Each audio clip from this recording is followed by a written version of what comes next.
everybody on that side of the room? What's wrong with that side of the room? Why is no one sitting with you?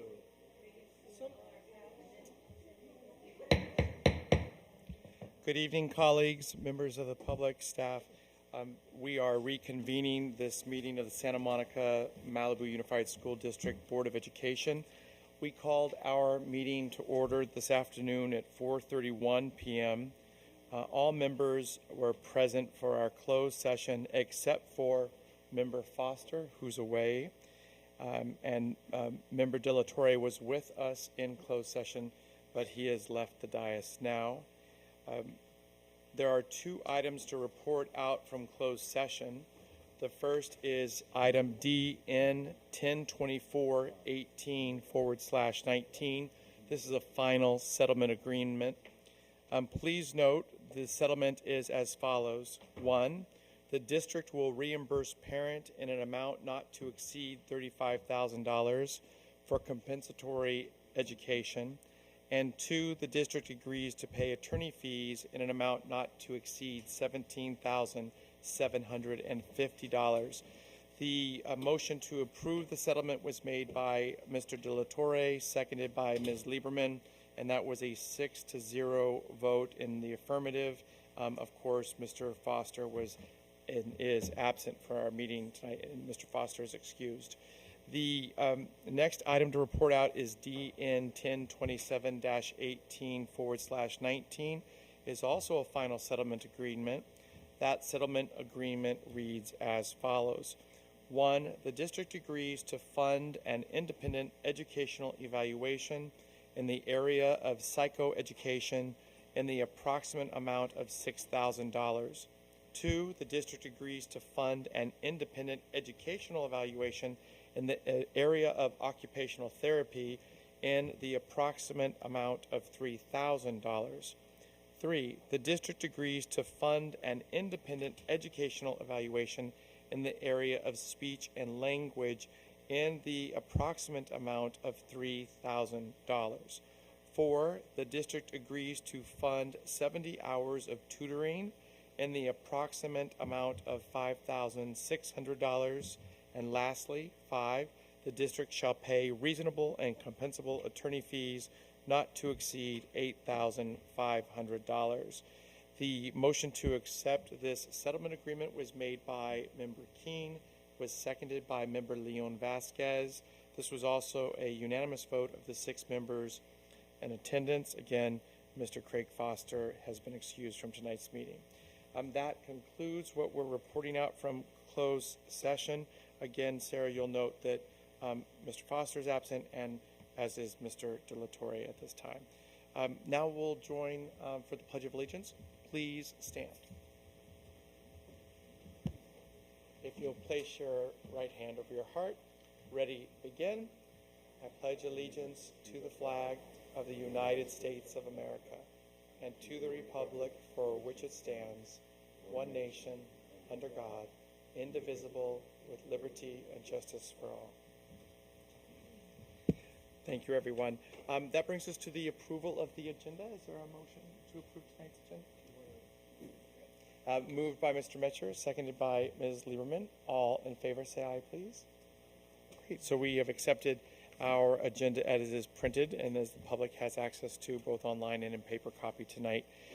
Friends, that brings us to 3 sets of minutes to approve this evening. We'll take them in order. First, beginning with May 16. We have a set of minutes from May 16. Is there a motion to approve said minutes? Moved by Mr. Metcher, seconded by Ms. Lieberman. And is there any discussion or corrections that need to be made? All right, seeing none, all in favor say aye. Aye. Maria's abstained from May 16. Otherwise, you have 4 members voting in favor, Sarah, which is just enough, right, for the adoption of those minutes, approval of those minutes. Secondly, we'll come to June 6, our minutes from June 6. Is there a motion to approve those minutes? Moved by Maria, seconded by John. Any corrections or changes we need to make or anything we want to point to? Seeing none, all in favor say aye. Aye.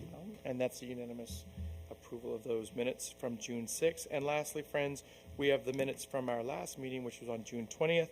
Is there a motion to approve those minutes? Moved by Maria, seconded by Lori, thank you. Any changes, corrections, comments to the minutes? Seeing none, all those in favor say aye.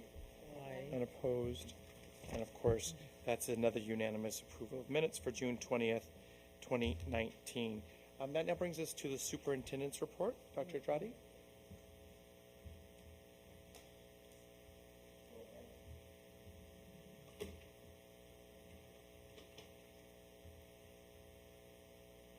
Sorry, I was just handed a note. So I don't have much to report out tonight. As you know, school is closed. We've started summer school already, and students are in. But I just hope everybody gets some rest over the break. And the teachers worked hard all last year.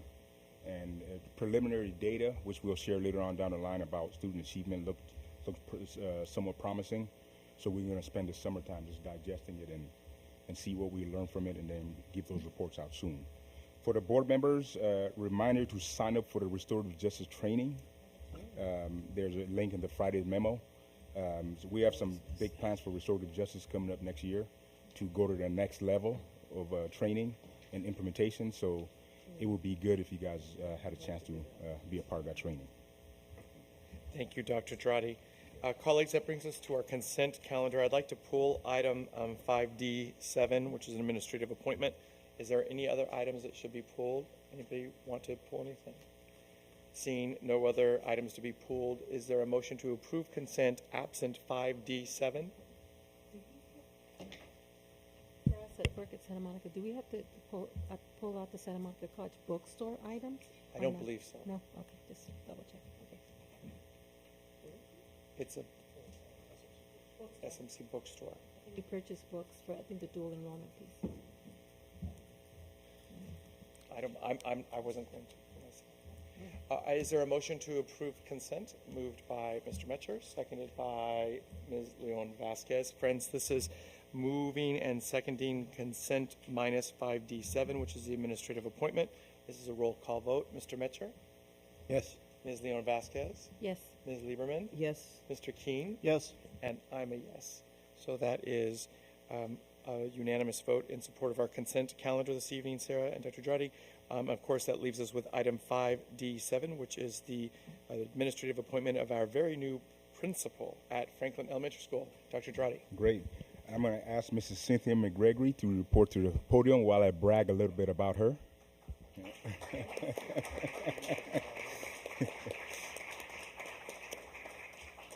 It is my pleasure to announce the appointment of the new Franklin Elementary School principal, Mrs. Cynthia McGregory.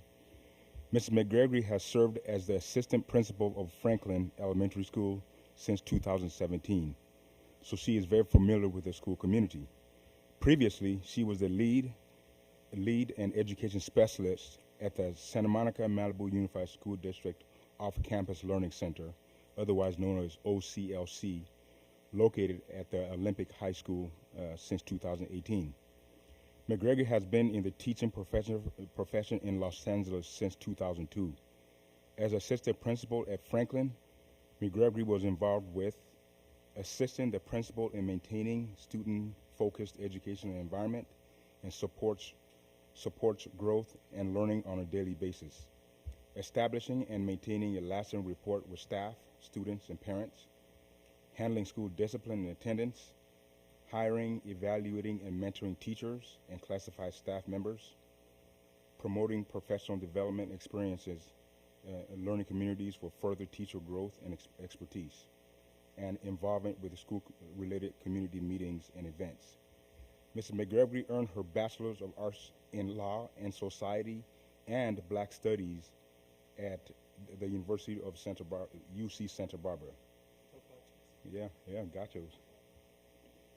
She earned a Master of Science in Education with a concentration in special education from Mount St. Mary's College, and a Master of Arts in Education Administration with distinction from Cal State Northridge.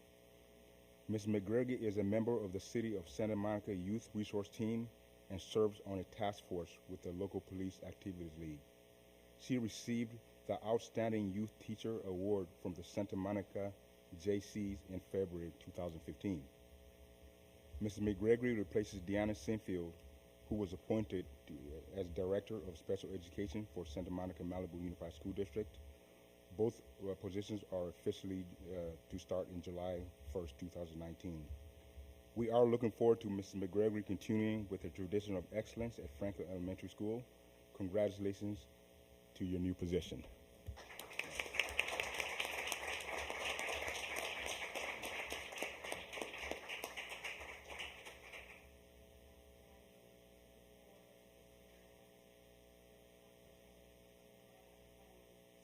Am beyond ecstatic. I am so excited. I am emotional. I'm everything about just in one. So I really truly appreciate the opportunity. I am extremely excited. I look forward to everything that we're going to keep doing at Franklin with the support I have here. Who wouldn't want this? I have teachers here. I have my kids here. I mean, everyone's here, and Deanna and Tara, and I'm overwhelmed, and I'm very excited. So thank you all so much for this opportunity. Thank you, Dr. Dradi, Dr. Kelly.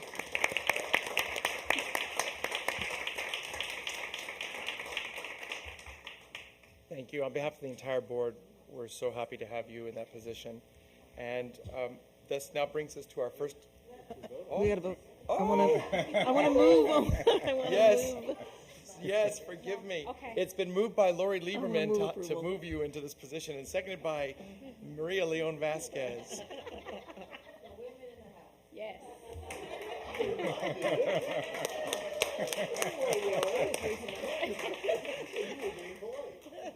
Yes. This is a roll call vote. Mr. Metcher? Ms. Leon Vasquez? Ms. Lieberman? Yes. Mr. Keene? Yes. I am a yes also. Congratulations, it's unanimous. Thank you very much.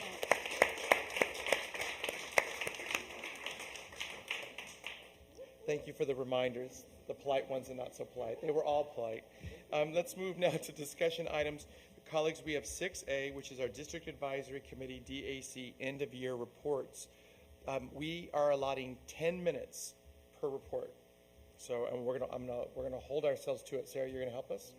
10 minutes. We're gonna set the timer for 10 minutes for the reports for each. Yes, please. And do we have an order in which we're going to take these, Sarah? Have we? You can do alphabetical that are listed,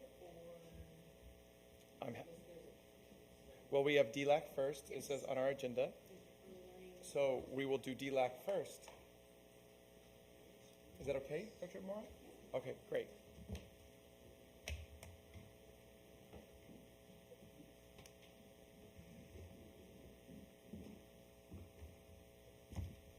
Good evening. It is my pleasure to ask Dr. Frida Rossi, our Family Engagement Coordinator, to come up to the podium to introduce our DLAC officers to present the report.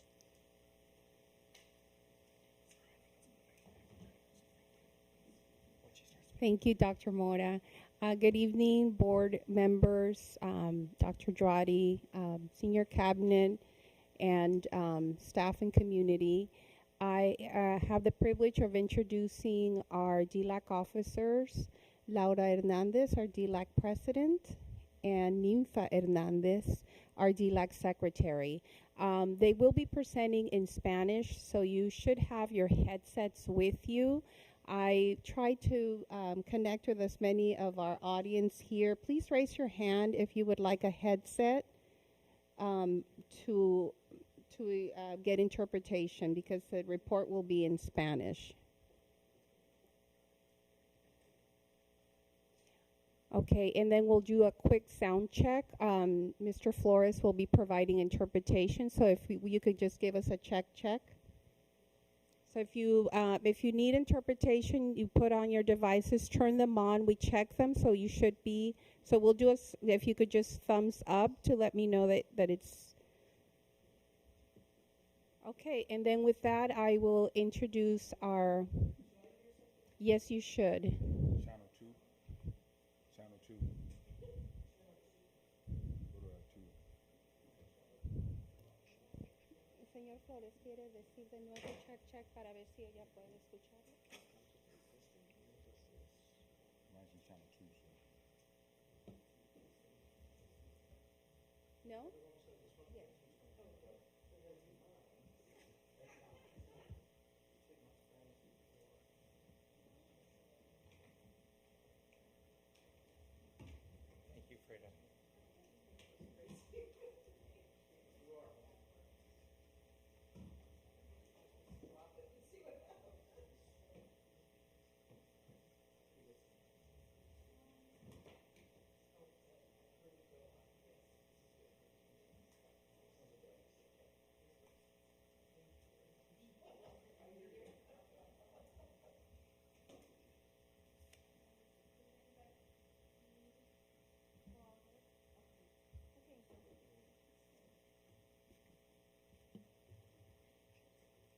Buenas tardes,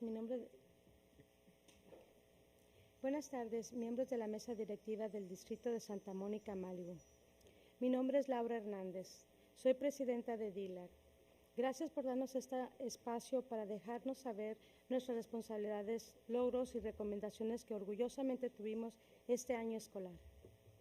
Una de las grandes responsabilidades que tuvimos como representantes de DILAC este año escolar fue informarles a los padres lo importante que es saber sobre las reclasificaciones de los aprendices de inglés y que se brindarán talleres para que todos los padres se informen por igual sobre el tema y como padres podamos seguir apoyando a nuestros hijos. Este año escolar tuvimos varios logros. Uno de ellos fue la clase de inglés para padres de aprendices de inglés, del cual puedo decir que fue un gran éxito, porque tuve la oportunidad de asistir a los 9 talleres, a los cuales tuve información para mis hijos y familiar en general. Y por último, la gran experiencia y orgullo de haber asistido a CABE.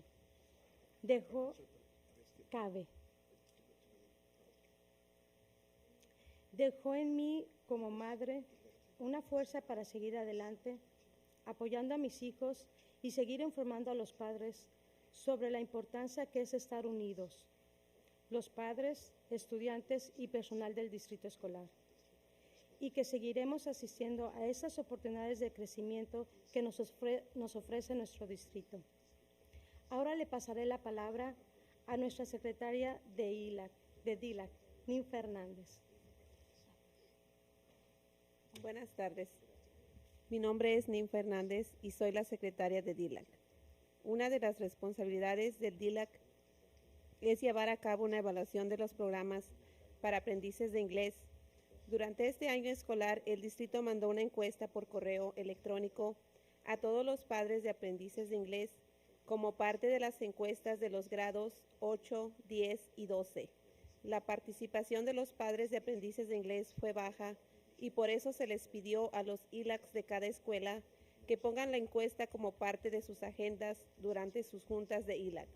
Desafortunadamente, la participación de los ILACs fue baja también y por eso el distrito empleó a K12 Insight para dirigir 2 grupos de enfoque con padres de aprendices de inglés, uno en Santa Mónica y otro en Malibu, con el propósito de obtener información y recomendaciones de parte de los padres de aprendices de inglés. Aparte de estas responsabilidades, también hemos tenido varios logros en el DILAC durante este año escolar hasta la fecha. Los logros de este año en el DILAC fueron muchos, pero me gustaría enfocarme en los 2 siguientes. Primero, el entrenamiento de DILAC y la bienvenida a la nueva coordinadora de participación familiar, doctora Frida Rossi. Los entrenamientos nos han ayudado a entender más el propósito del DILAC y para encaminarnos cada día más a seguir las responsabilidades de este comité y también diferenciar más los roles de los padres de aprendices de inglés, administradores y enlaces comunitarios. Y esto nos ha llevado a entender el rol que cada quien maneja. Ahora le paso el lugar a la presidenta Laura Hernández. Gracias, Lisa. Como parte de este reporte a la mesa directiva, nosotros como representantes de DILAC tenemos las siguientes recomendaciones. El DILAC recomienda continuar con los siguientes pasos de acción y gastos. Asistir a la conferencia de CABE. Clases de inglés para padres en Santa Mónica. DILAC recomienda los siguientes nuevos pasos de acción gastos. Clases de inglés en Malibu para padres. Talleres de reclasificación para padres de estudiantes de inglés. Incluir las encuestas del programa de inglés al momento de las inscripciones y regreso a la escuela. Apoyo de matemáticas para los aprendices de inglés. Academia de verano para incluir apoyo de matemáticas para estudiantes de inglés. Consulta con las escuelas sobre estrategias para apoyar mejor a los logros de los estudiantes de inglés en matemáticas. Queremos enfatizar que se les ofrezca apoyo necesario a los estudiantes de kinder a quinto para que se reclasifiquen antes de salir a la escuela secundaria. Más colaboraciones entre PTA y DLAC. El DLAC lanzará el año escolar 2019-2020 en un entrenamiento de ILAC que incluye representantes de ILAC de las escuelas, enlaces comunitarias bilingües y administradoras de las escuelas. El enfoque del entrenamiento continuará enfocándose en calibrar las prácticas para las recomendaciones de ILAC al Consejo Local, continuar construyendo el liderazgo de los padres dentro de los comités asesores. Y ahora le paso la palabra a Ninfa, que va a añadir otras recomendaciones. Una recomendación más que nos gustaría agregar como padres de aprendices de inglés y educación especial, que los maestros y personal de las escuelas dieran respuestas claras y sean más receptivos a nuestras preguntas acerca del desarrollo de nuestros hijos en inglés. Queremos que los maestros, consejeros y directores de las escuelas respondan a nuestras peticiones para evitar el tener que venir al nivel del distrito. El personal en las escuelas deberían tener sistemas de comunicación con los padres acerca del progreso de sus hijos. Y ahora le paso la palabra a Laura. Gracias. Esto concluye nuestro reporte anual y recordemos que la unión hace la fuerza. Juntos lograremos que nuestros hijos salgan adelante. Gracias por su apoyo. Buenas tardes.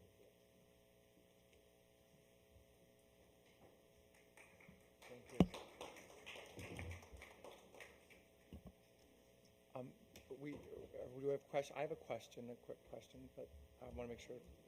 So, is it? May we ask questions, please?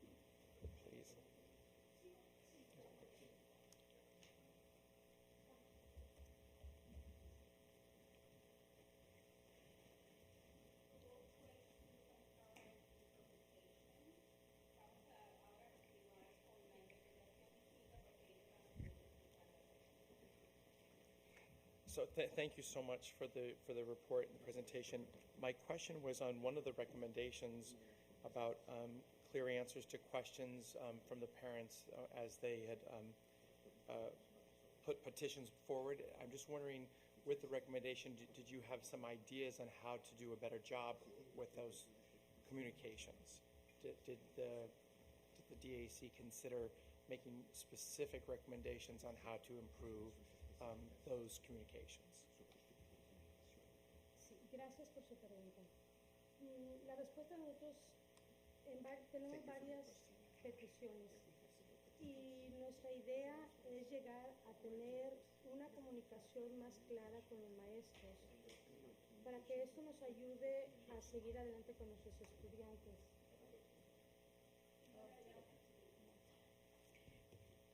Gracias por su pregunta.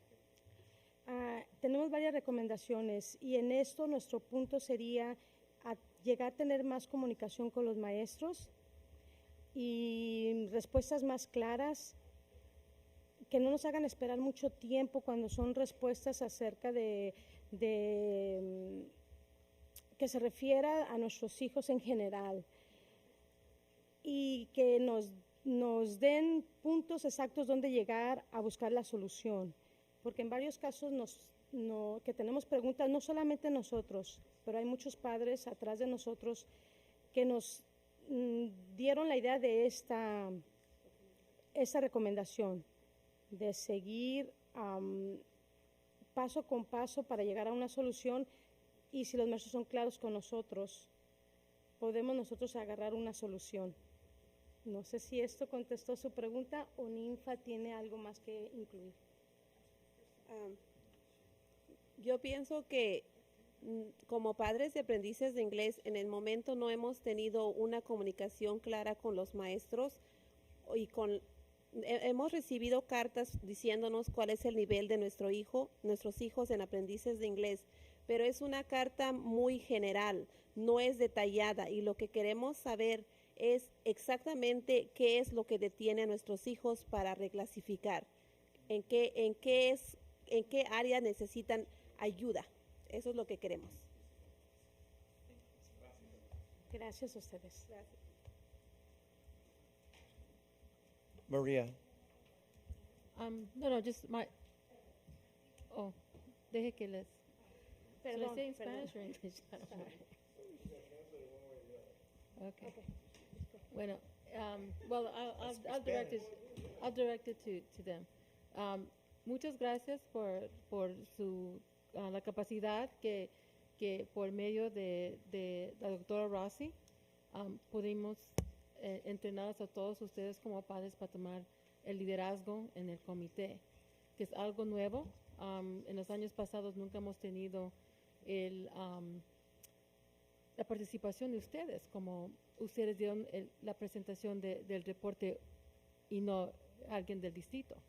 Así que felicidades, muchas gracias. Ya sé que ustedes han trabajado muy duro en llegar a esa capacidad. Ha habido muchos entrenamientos y va a haber muchos más en el futuro, en el año que viene, para que tengan más capacidad para llegar más adelante. Y lo bueno que es importante que han traído al frente los problemas que existen, porque eso ha sido uno de las cosas que ojalá en este mesa directiva veamos que para muchos estudiantes se tiene que hacer la reclasificación más pronto que lo que se está haciendo ahorita, porque espero que ya para cuando empiecen la secundaria ya tengan esa reclasificación y empiecen ya en un nuevo paso. Así que muchas gracias a ustedes y a todo el comité que ustedes llevan. Gracias por darnos este espacio una vez más. Gracias también a la doctora Frida por este apoyo y a usted, señora María, por este apoyo que nos están dando como padres. Es importante que escuchen nuestra palabra, porque ustedes están arriba y nosotros estamos acá atrás de ustedes. Y realmente tal vez ustedes no puedan ver o lleguen hasta sus oídos todas las necesidades que estamos todavía pasando. Cuando estamos escuchando que todo va bien y nosotros estamos viendo lo contrario, para nosotros es importante estar paradas aquí y que ustedes nos escuchen. Y ojalá que esta no sea la primera vez que nos den esta oportunidad y haya más, no solo para nosotros, para otros padres también. Y que, como digo, juntos podemos salir adelante, pero que realmente nos escuchen para que las cosas trabajen mejor. Gracias. Gracias a todos. Y también quería añadir que cuando un aprendiz de inglés no se reclasifica y termina la high school, se van a los colegios, pero tienen menos oportunidades que un estudiante que ya reclasificó. Gracias. Any questions? Sorry. I just want to echo Maria's comments and thank you for participating, for taking this seriously, and for bringing these recommendations. And then in terms of the and I agree with you, I hope we will hear from you more and for more parents. And so thank you very much. And the report, I think, is extremely clear and concise and raises things that I want to ask our staff, since I assume you haven't had a chance yet to look at the recommendations in any of these reports. But in particular, mine just went off the screen, but all of these recommendations for new things, obviously everything in every advisory committee's reports, many of the things cost money, and we have to make decisions and have priorities, but these, to me, all, on the face of them, make a lot of sense to look into. And in particular, the Math Academy, I don't know what that would entail, but I guess I want to say that math is obviously our Achilles heel throughout the district, not only among English learners.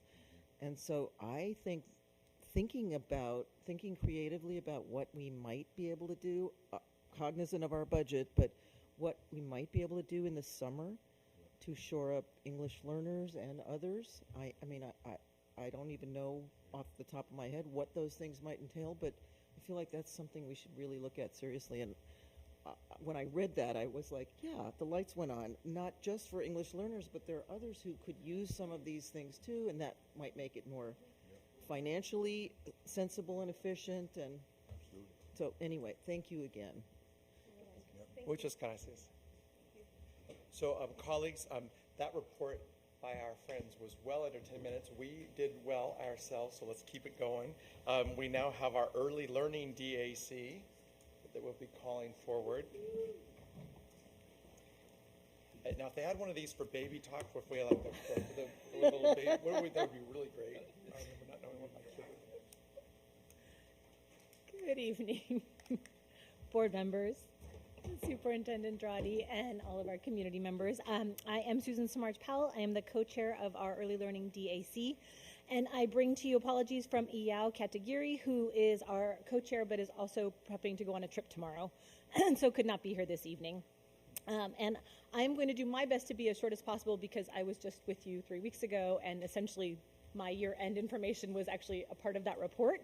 So just as a reminder, our DAC charges this year, there were two, one of which was to determine how Santa Monica Malibu Unified could provide preschool opportunities to all families who reside in Santa Monica and Malibu, with opportunities for families who would need a full subsidy, a partial subsidy, or pay a full fee, as well as to understand the impediments to attending preschool for those families who are not doing so yet, and then finding ways to make those opportunities accessible. And our second charge was to try and do our best to gather data to understand the transitions between preschool, transitional kindergarten, and kindergarten, and then to understand how we maintain quality programs to support students who are going through our school district, preschool all the way up through kindergarten, and then obviously beyond, to be successful throughout. So we were proud of the accomplishments we've achieved this year with thanks to all of you. We have funding to support our preschool programs, to continue to do great work and to develop ourselves even further. And we are both very excited and also understand that there's a great challenge ahead of us, having moved away from the Head Start program to our locally funded program along with CSPP funding. And we also are excited that we were able to, throughout the year, work with our early learning team to really develop a transition plan document, both from preschool to TK kindergarten, but also a tentative document that will begin with enrollment for our kindergarten, TK and kindergarten families, to understand where our students are coming to us from and how we can best support them moving forward. So we feel like we had quite a few mini accomplishments along the way to support the work that we're trying to do with our early learning programs. Again, highlights of particular note with thanks, the funding support from our school district to make sure that we do this good work. We are also really excited that we had a second annual Vertical Alignment Day where we had opportunities for our staff to work together. And in preparation for convocation, we'll have that opportunity again. So we're starting to do our work on preparation for our convocation day with our staff to have another opportunity for vertical alignment. And actually, I'll just speak as a quick aside. Lori, you actually mentioned, as our DLAC mentioned, that we have, math is something that we're always really trying to work on. And so we have a staff member attending a preschool conference in Oregon this July to bring back some information to then actually utilize at one of our convocation sessions. So that is actually something that we're seeing as well. We are we're thinking in our own minds about what we could be doing that supports the process, again, from the very beginning. And we also want to make sure that we're continuing to do our best to be as transparent as possible in all opportunities and ways for everyone to understand our work. So our proposed charges that we kind of thought of at the end of this school year really is to have our DAC support the way we monitor the universal services we're working to provide for our families who are in our preschool programs. And we know that this is going to be there are going to be bumps in the road and ways that we're going to go back and forth because this is a new process for all of us. But really, it's to help us understand the results. So we are now broadening rather than targeting our support. And so what does that look like? Where are the gains and where are the concerns? And do we see pitfalls, and how do we shore up those places for them? Also, what's the way in which we're gathering our data from preschool and utilizing it to help our preschools, but also to help the next levels, to help understand how the foundational work is occurring, and what those students should be coming to school with, and what schools should be prepared to be receiving and doing to support those students. And then also really trying to continue to find opportunities for improvement. Part of the, was super challenging to figure out the structures and what we're going to be doing, but the hard work is really making sure that we're doing the right work in the classrooms so that educational opportunities, play-based opportunities are seen, understood, and we have the results that show that that means good work later on for students as they go through our school system. So really trying to figure out ways to determine how that is happening in our preschool and what that could translate into as students move beyond us. So that is our year-end work with big thanks to Yao, who's an amazing co-chairperson, and our DAC, who has worked really hard to be great thought partners. The contributions at each of our DAC meetings, every time I go, I leave all the richer for the work that we're doing together, and I'm able to turn that into work that's done with our staff. And so I just want to extend a large thanks to our DAC for the work that they've done this past school year. Thank you. Are there questions? Yes, John. Not so much a question, but just a pat on the back and a shout out that what I really appreciate from this presentation is that we are building on successful initiatives that we've put in. We are starting new initiatives. We are monitoring those and we are adjusting. So we're doing all the things that we talk about. I think this is just a great case of our early ed leading from the front. And I think this is a great report, and I really appreciate the work that you and the staff are doing. Wow. Thank you, John. Thanks to you as the board members. Okay. I just, as the other liaison to Susan's DAC, it really is a really rewarding experience, and part of that is, really due to Susan's existence and taking over this position. So it is a great DAC, though, and they are really focused on, as everything John said. I'm not going to repeat it all, but thank you. I just wanted to echo what John said, and thank you for everything you've brought to this. Well, big thanks back to the both of you and to the board for all of the support. It's meant a lot. Great. Wonderful. Thank you, Thank you. Samarj Powell. That now, friends, brings us to our health and safety DAC. I see our friends walking to the podium. Welcome.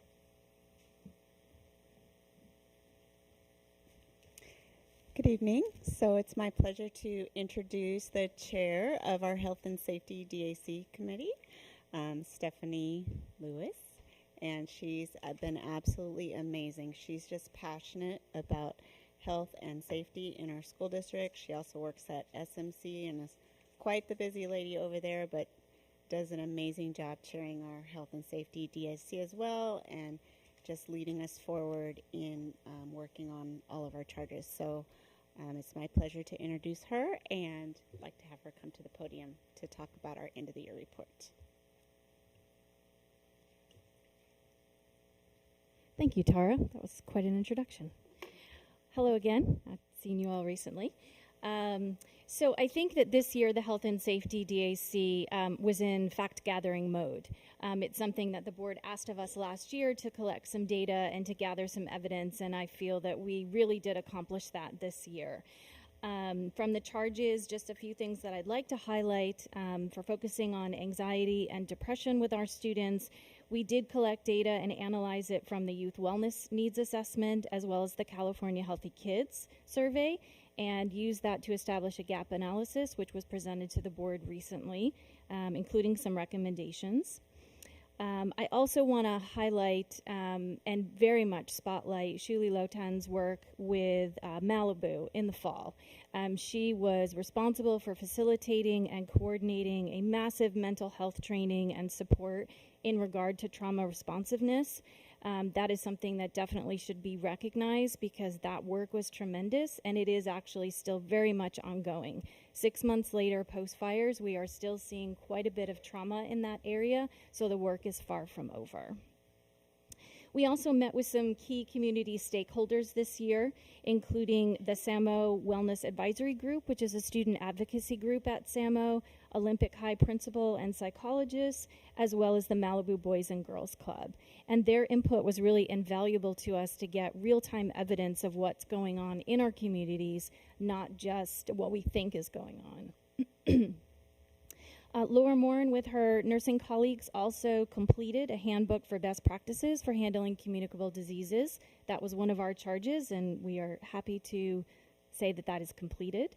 We have a comprehensive guideline now that is available, so that was great work by her.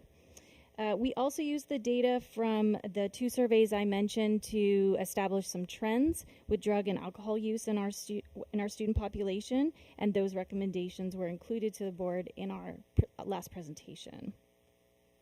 Our new wellness policy was presented to the PTA councils and principals by Laura Morin, and we also met with our new Director of Food and Nutrition Services to review some of the nutritional aspects of that wellness policy. And lastly, we heard a presentation from Bertha Roma, the Director of Technology, regarding digital literacy and what the digital citizenship plan is for the district. And that was very helpful for us to weigh in on the effects of health and safety and the use of screen time. So we appreciated the opportunity to have that conversation with her as well. So of particular note, the DAC just wanted to highlight that the review of the data that we did was very extensive. We used that to develop the special presentation that I mentioned, recommending proposed staffing, but also programmatic changes. I want to reframe that in a way to say that the DAC would really like to focus on developing a mental health master plan. We know that there are budgetary concerns. We know that there are a lot of asks that we presented in that presentation, but we feel this is part of a bigger picture. And so I'd like you to consider being collaborators with us on this, of developing this mental health master plan, which does include the staffing we mentioned, but also professional development that is appropriate for each age group that we are addressing, the social and emotional well-being aspects, expansion of the use of social work interns under the guise of some of these mental health professionals, and just other creative models that we could look at for delivering the services that our students need. That's going to be one of our biggest recommendations and focus for next year for our charges.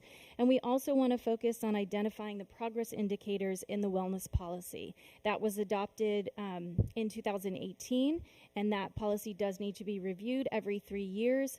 And the group feels that we need to have some progress indicators to show that we are actually using that document to show progress and show our work in the district. So that is our report. Any other questions? Ralph? It's great that we have the leadership that we have, of community members and parents stepping up, and the DACs, certainly that we've heard, and I know the others coming as well. So thank you, Stephanie, for your work and leadership. It was a pleasure to be part of it this year in the discussions. I've learned a lot, and I look forward to continuing that work, and I think that what you're proposing, that we can discuss further, though, is on the right track. Excuse me, of providing information that the board needs to make decisions, and I hope, which we can bring up later, that we seriously do look at starting providing some of the services that we need, in this coming school year. I know, we can talk about it a little later in the evening, but thank you so much. Thank you, Ralph. Thank you, Ralph. Lori? Yeah, I want to say thank you very much. And actually, one of the things that I continue to think about is how we do additional professional development for our staff who are in classrooms every day with kids who have a variety of things, and how we do that in a way that works for them and makes them effective. Because I think we talked about this earlier in a different context, but we have to figure out for our district, in part because we don't have endless monies, but in part just because this will make us do a better job, how every adult in whatever capacity they serve has, I think, the most tools and contributes in every way possible to making our students successful, and certainly their socio-emotional well-being is the beginning of that. I do feel like even since your report to us last time, it's sort of like when you buy a car. Now all I do is see articles about this district or that district or these measurements, and so I want to say thank you for that, even though I felt at the time that it was like, hey, this is not realistic. We don't have the money to have a social worker on every school site, so I'm just being candid. But obviously the underlying issues that you've been studying and talking about are hugely important to our district and everywhere else. So one of the things I hope, because this is just sort of the preliminary, we hear what you're thinking about. We don't do the charges yet, but I would love to see more about what other school districts are doing. There was an article in New York Times actually the other day about New York, and we don't compare to the New York district, but I noticed that they got money, and I'm not suggesting that that should happen here either, because we get money from our city for a variety of other things. But anyway, they just got, they hired some massive number of social workers, and it said clearly that the city funded that. It wasn't the school district, which tells you that other districts, even where they're better funded, struggle with monies.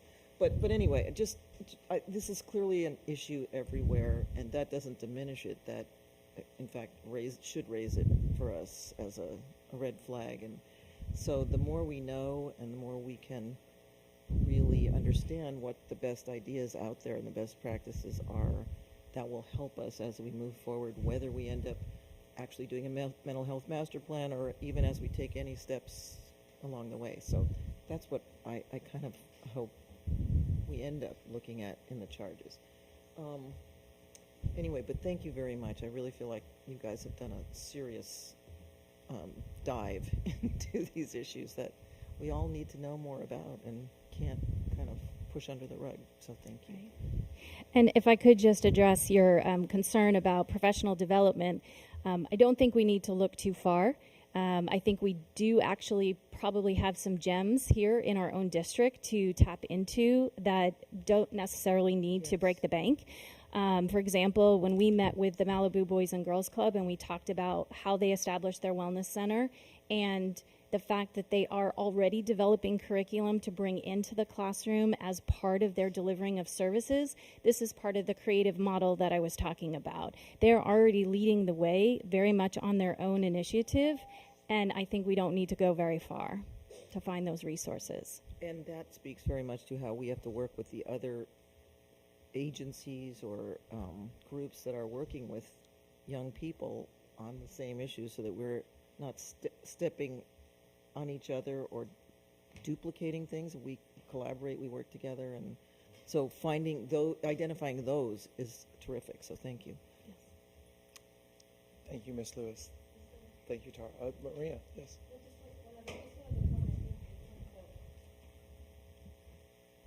In terms of following up with Lori's comment, is that I know that you're asking for partnership, and I think this was one of the topics from the presentation you made a couple of meetings ago that we hopefully will be bringing back in our marathon meeting in August with the board. So this is one of the topics I'm going to bring back to make sure that we can discuss it that day, and hopefully our staff will come back with, like you said, we have gems in the district, so maybe that's something that we at least short in terms of that we can actually do this coming year with those gems. So anyway, thank you. Thank you, Maria. Maria mentions our marathon meeting. That's our August 15th meeting, where we'll be taking a deep dive into our budget and the values that are apparent in our budget and such. Thank you so much to both of you, Ms. Brown. Thank you to you also. Colleagues, that now brings us to our CDAC report, special education, DAC. I know we were going in order, but the co-chair, Erica Leslie of IEEDAC, is not here yet. Might not arrive. If not, we'll just go with Dr. Kelly.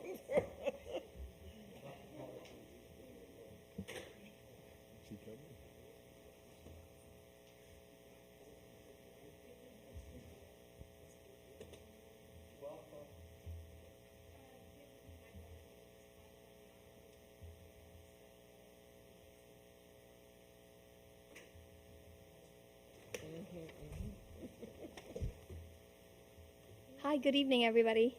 My name is Payal Manyar, and I have two kiddos that are in elementary school.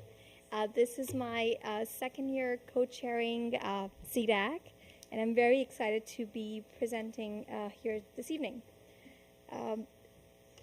We have one of those unique advisory committees, a unique population that we think about and we work to support. DACs usually come together for a common cause. Within special needs, it's such a unique, diverse range of disabilities that we support. So it's always a challenging set of problems that we are talking about each time we convene to meet. We actually this year had a smaller crew. We just had 7 people on DAC to work on our charges. I believe we are a very collaborative group. We work together with the department and with our board liaisons to come up with the charges to work on. I just want to share with you a little bit about, our primary role is to serve as an advisory sounding board to the board, to our school board on issues significant for our special education community. But in addition to that, the thing that we really found we need to come together and work on is community building and communications. So I just wanted to bring to light a few things that we worked on. A lot of the people who work on CDAC also happen to be a part of something called a Parent Resource Network, which is another body that works closely with the department to serve as parent representatives at each school site. So we participate hands-on on a lot of initiatives to support and ensure that special ed has a voice at every school site. So I just want to bring that to light. We've also used this past year to pilot certain initiatives to support the community building and support the communication building across our sites, and I just wanted to share some of that as well. We started creating a representation of CDAC at our back-to-school nights or Bring Your Stuff day at Lincoln Middle School. So we started piloting some of those things that we want to hope to take on for the coming year. We work together to plan community building events just in Santa Monica. We do like a dance party for our special needs kids in the fall, and also like a spring dance formal. So we're trying to support the community locally. And then we also worked on piloting some information sessions. One of the big things that we've heard from our parent population is the lack of information on current programming and what some of the post-secondary outcomes are for our kids. So we piloted that kind of an information session at Lincoln Middle School. It was led by Darcy, who works at the school district. We worked on 3 charges this year. The first one was related to programming. We wanted to work with the department. We wanted to understand what research-based practices are being followed to develop goals to help close the achievement gap for our special needs kids. And over multiple sessions, we learned about what our current programs are being offered, and we have a couple of recommendations in coordination with things we found in the FICMAT study, as well as just discussions with the department and the fiscal team. We recommend that there is a plan to where we understand our student trends, what sort of students with disabilities are coming in to the district, what have been coming in, and then potentially look at a bottoms-up approach to understand whether the current programs that we have help support the trending needs. And hopefully that will help support the overarching goal of closing that achievement gap. And we hope to collaborate further. I mean, we value the connection and the relationship that we have to work closely with the department. So we look forward to digging into this a little bit more in the coming year. The second charge that we worked on was related to communication. So this was our charge: develop a set of recommendations on a more effective communication plan for families of students with special needs in collaboration with our leadership, and then recommend specific areas for how some of this communication needs to happen and across what forums. So the immediate deliverable, or what we produced related to this charge, was a set of communication assets that we believe the school district should have at hand to share with families across the journey from when they enter this, the relationship with the school district to when they transition out and exit out of the school process. So in the end of your report, we listed some of those out, and I won't go into details, but I wanted to share that the great news is that we have a lot of this information already at hand. So it's just a matter of penciling it out in terms of what forums do we share it at what point during the journey of the student do we share these pieces of information. So, we thought we made some good progress on that front, just listing everything out. Here's what we already have, here's what we need, here's what possible forums we could be sharing this information with families with. So we hope to continue to work with the department on executing that piece.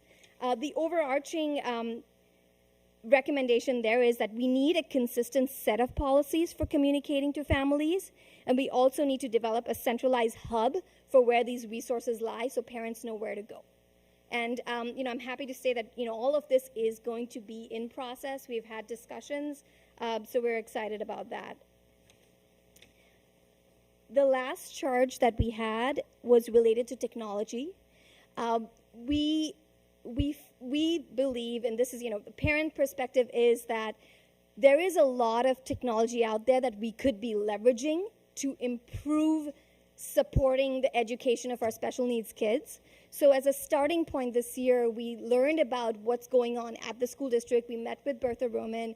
We try to understand what current technology initiatives are, what our universal design for learning is.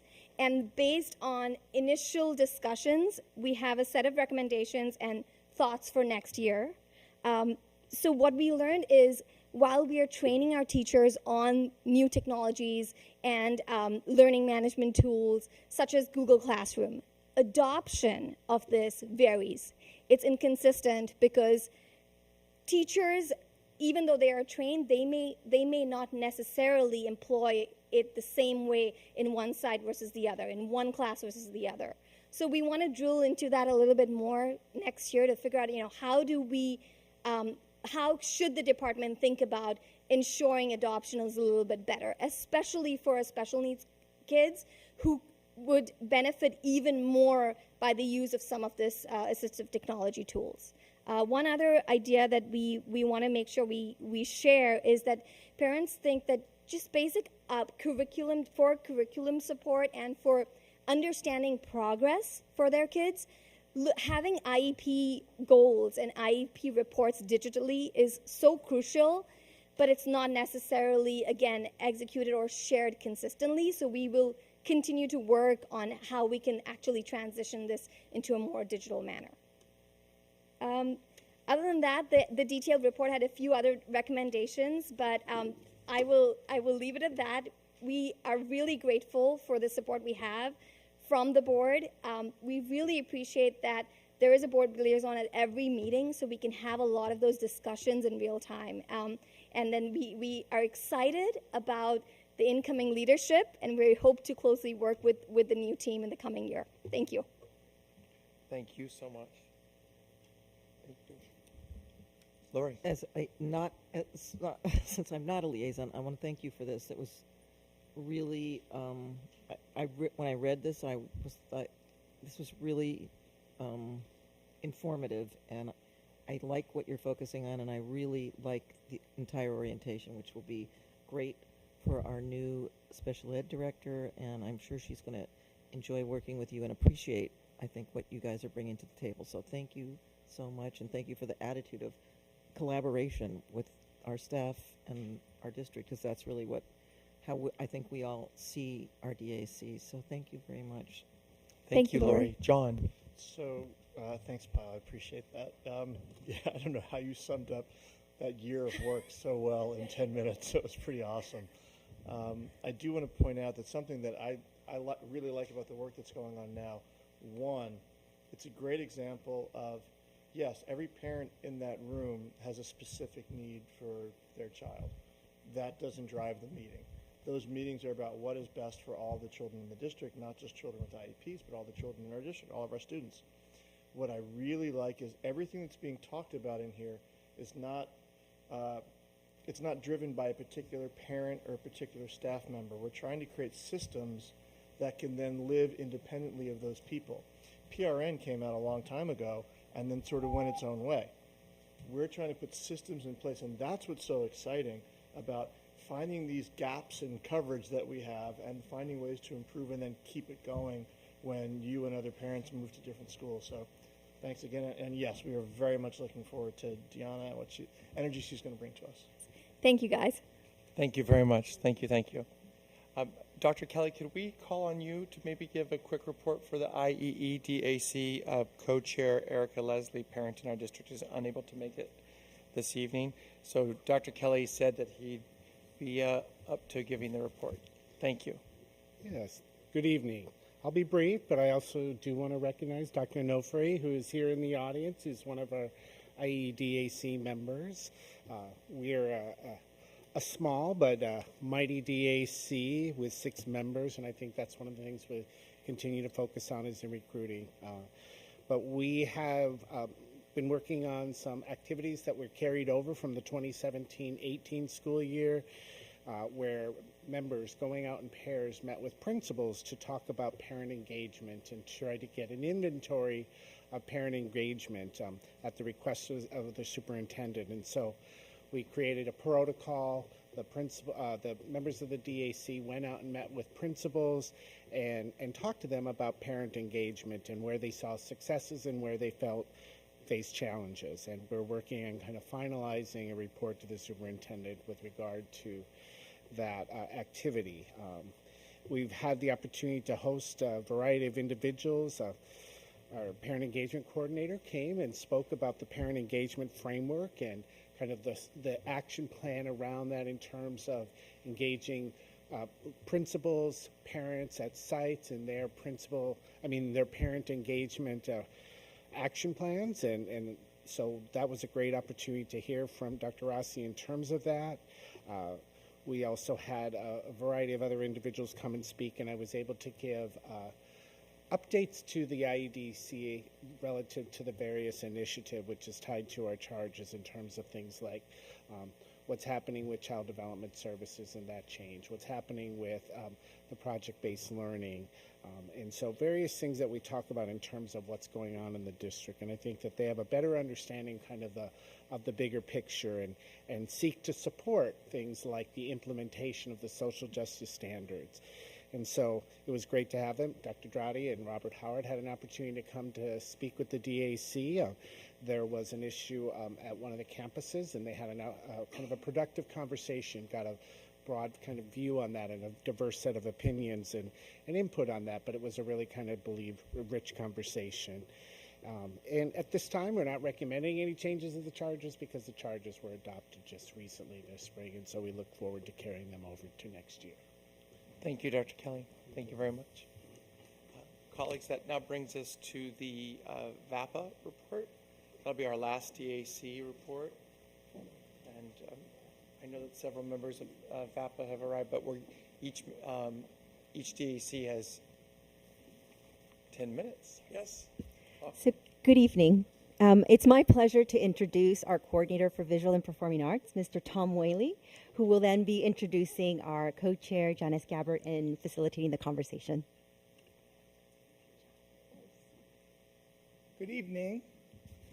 It's a pleasure to be here. I'm our DAC president. Just had to go to the facilities for a moment. She'll be right back. So I am so pleased to be here. I want to thank Dr. Mora for being on our VAPA DAC and Maria for being our board liaison. It's been a great year. And we have some members in the DAC that are here tonight. If they could just raise their hand. Zena's here also, but who am I forgetting? Richard, of course. Richard, the arts god in my mind. Thank you, Mr. Supporting dance and among many other things. And Janice Gabbard is our chair of the DAC. So without further ado, Janice Gabbard. Thank you. Thank you. Good evening. I'd like to thank Superintendent Drati and, of course, the school board members and the district leaders for all your support over the years. And special thanks to Dr. Mora, our district administrative liaison, and our board liaisons, Maria Leon Vasquez and Richard, I'm going to just say TJ. And of course, I want to thank Tom Whaley, our staff liaison and arts coordinator, who has steered our VAPA program for nearly 2 decades with his remarkable enthusiasm, creativity, and artistic insight into what it takes to develop and manage such an extraordinary and exemplary arts education curriculum. We all take great pride. Can you hear me okay, or do I need to get closer to this? We all take great pride in the internationally recognized excellence for our district that is repeatedly acknowledged through adjudicated performance awards and scholarships. These are the result that emerges from the extraordinary depth and breadth of our ongoing community educational support, starting at the elementary level, sustained and developed all through middle school, and carefully honed throughout the challenges of adolescence and high school. We appreciate the Santa Monica Malibu School District has also demonstrated an awareness of the importance of equal access to arts education and continually strives to increase the percentage of the student body successfully participating in and benefiting from the visual and performing arts. We have indeed an abundance of richness, and we are all grateful and proud, but just because the classes are offered does not warrant success and congratulations to the district. Successful participation is the true measure. Now, I'm just going to digress a little bit to the giant report, written report that we produce every year, and I suspect that many of you don't read it through every word, every page.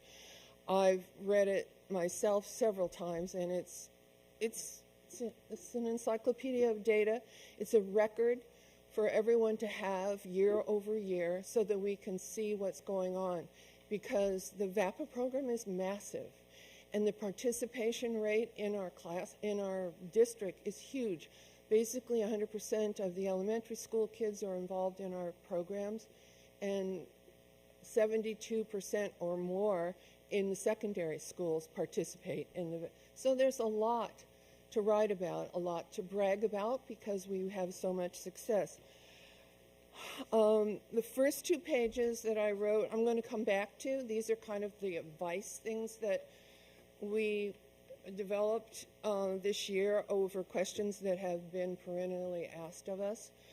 And just to sort of give you an overview, if you have a copy that has red lettering, I'm not sure if part of the report is written in red, but I wanted to say that the mid-year report is in black, and the things that happened after the mid-year report are in red.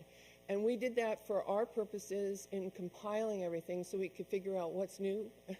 And then I submitted it that way in hopes that you would get it that way, so it would make it easier if you have already read the mid-year report. So basically, I have a little contents page that tells you what's in this whole thing, accomplishments in meeting our charges, highlights to date of particular note, and then suggested directions for next year, and then budgetary implications. And then after that, there's a whole nother little database of background information that, because we compile all the classes that exist and things that are going on in each of the classes, so it just takes a lot to write it all out, and we just can't cut it out in our heads. So basically, the first charge that we have as a DAC is to support the comprehensive pre-K through 12 arts education program as an integral part of the core curriculum and offered to all students with dance, media arts, music, theater, and visual arts taught as discrete disciplines. and integrated into other subject areas as we align with and promote the Excellence Through Equity plan. So we have a compilation of the comprehensive education program that comes after that, and as you can see, if you were reading the first pages, it talks about our review of what's going on in the various levels that are deficiencies towards our goal, which was set out to have all kids have all 4 disciplines at every level. And that was something that was created way back when the original Arts for All strategic plan was created. And we have been monitoring our success at achieving that. We have never completely completed every single bit of it, so that's what we refer to as deficiencies. And I'm not going to go through all these because I'll be here half an hour if I do that. But the next page talks about percentages of enrollment at the elementary level, middle school, and high school. And you can see that there is quite a bit of differentiation between the subject matters. Some of them are participated in a lot, and some of them not so much. And largely it's because some things aren't really offered at every level. Theater isn't offered except after school in middle school, for example, things like that. Now, our second charge is to serve as a conduit for parents, teachers, students, and community members to inform and make recommendations. And that's probably going to be my most significant contribution to you of new information or information that we might want to discuss. And the third charge, thank you, is to review and advise regarding the district's Arts for All strategic plan. And as you know, there is a new plan that's been under development that really spent this past year going to all the teachers and getting a lot of input internally. And we had expected we might be submitting that before the end of the year to the school board, but we're going to actually do that in the fall because some people requested that more input be provided by within the teachers. So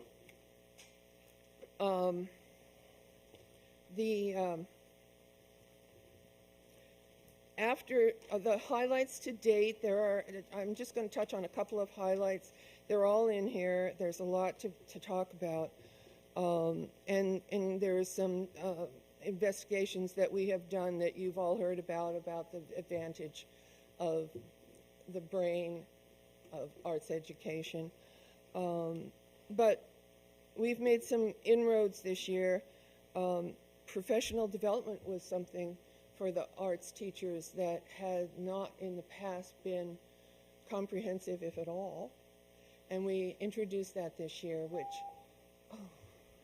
which is, let's see, I'm up to my 10 minutes already. So anyway, if you want to read, like I said, I could go on through this whole thing and take too long to describe all of the wonderful things that we have. And, we started mariachi this year, which was a big new thing. And we had more successes at every level for all of our people. But we come back to the problem that we discuss, that we get asked every year, why do we have kids drop out of the arts in middle school and then again in high school? And one of the things we found out this year in all of the anecdotal commentary from parents and, in some cases, teachers, is that we have issues with the transitions, the actual moments of transition when the kids are being set up to move from elementary school to middle school or from middle school to high school, where they get advised and they start to develop their schedule of what they're going to study. And there's such an abundance of wonderfulness in this district that there's a temptation to encourage kids to do any number of programs. And when they get involved in some programs that are committing for several years, such as AVID, such as maybe Project Lead the Way, that they are encouraged to drop out of the arts education. And actually, it's possible to do several things if you know how to do it. And we're feeling that the teachers and the principals and the counselors are not all in all the schools reading from the same book and providing the same information. And there are some parents who manage to figure out how to do everything and continue the music education year after year after year. And we know that's important. It's important. Other topics are also important, but for many kids, arts and music is really important. We know when they go into college, colleges look for depth of commitment and participation and passion in a singular field. They don't look for total breadth of how many things did you study lightly. They're not looking for jack of all trades. Kids can distinguish themselves if they are particularly gifted, and we certainly have the ability to train kids to an extreme in this in our arts education. And can I add one thing? Yeah. I just want to say, in terms of AVID, I don't think what the DAC is saying that it needs to be AVID or the arts. I think they were trying to say, is there a way we can offer both so that no one needs to make that? And I know that's the world of there's endless money, but I think that's what I remember talking about in our meetings is that students won't have to choose. They would be able to have both that they need. Both are very valuable programs. But we need to help kids learn how to do that. And could I move you along just a bit to maybe finish up the Sure. whole report, and so we can see if there are comments from the board? I'm sorry. He said I want to make sure that we're allowed to move it okay. along so we can make sure we can take in the comments from the board. Certainly the comments that I made in the first 2 pages of the report should prompt your questions. And I just want to say that we understand and we believe, and certainly it's been shown that, arts education is coveted by employers and colleges. There are lifelong lessons to be acquired. Problem solving, time management, critical thinking, group-based achievements, which through large ensembles, and essentially it's project-based learning as opposed to rote learning. And there's a lot to be said for having that break in your day. So I guess I need to stop because I could go on for a half an hour. We appreciate we share that passion for the arts on this board, as you know, all members do. Are there questions for the DAC? John and then Maria? Well, thank you. Thank you for the full 39 pages, which is a great... No, it's like, I can't quote it to you chapter and verse, but I did read the report, and it's a great collection of what has been done in an extremely thorough way, so thank you. I mean that sincerely. And I do appreciate all the highlights that you pointed out. I want to, pose some questions this way, because not being on the DAC, it's hard for me to be a part of it. So you bring up a great point. Why do kids drop out? And you mentioned something that we tend to do a lot, especially around topics like this. And you mentioned anecdotal. And I'm wondering if it's possible as a charge to do something that's a little more data-driven. Why do kids drop out? So maybe there's a way to go to kids in 6th grade or 5th grade. Do you plan on doing orchestra or band in 6th grade or in 6th grade? Why did you stop doing this? Or kids that stopped? Because I know my children stopped at different points for different reasons, neither of which are the one you brought out. So I think data would be wonderful as a charge moving forward. The second thing I want to just mention to you, which is, again, this is personal and background. Ran a theater company, worked as a professional actor, trained with Sanford Meisner, worked as an actor for 9 years, write and direct film. It's like I can speak the lingo with you all day long. You're talking about the next levels, and you're talking about depth and expertise. Yeah, there are kids like Ryan Roberts who come out of our program who are performing in the symphony in New York right now. That is expertise to the nth degree. That a big part of that is coming through our program. And when you're that good, yeah, what I like to see and what I think the college admissions directors who I talk to, yeah, you're right, there is about a depth of experience, but it's also a breadth of experience. If you're great at this, let's see you do something like that. And the key that people are finding is leadership. Not participation for a period of years, but leadership. So maybe there's ways we can find leadership in some of our arts communities to provide, because to me, being in something for 7 years is not the same as leading something or writing or directing or producing or doing things like that. And maybe you've got that stuff in place, and I missed that in the 39 pages, but this is wonderful. But the suggestions I would have is if you could bring back data on why kids are dropping out of our arts. If it's scheduling, I'd want to know. If it's whatever else it is, I'd want to know. And then the other thing too is I wouldn't poo-poo breadth, but I will go woo-hoo about leadership. Thank you. Maria. No, thank you. I mean, I've been involved, with the arts for many, many years. I've been in my 19 years here on the board. It's one of the key things that I've always supported the arts, and even in the bad times when there was cuts, and we steered around that so that we didn't have those. But one of the key things that I think the direction that we're going to be taking, I think, for 1920 is the number one point here, which is the development and the adoption of that 6 years strategic plan that the Arts for All assisted the committee this year in drafting.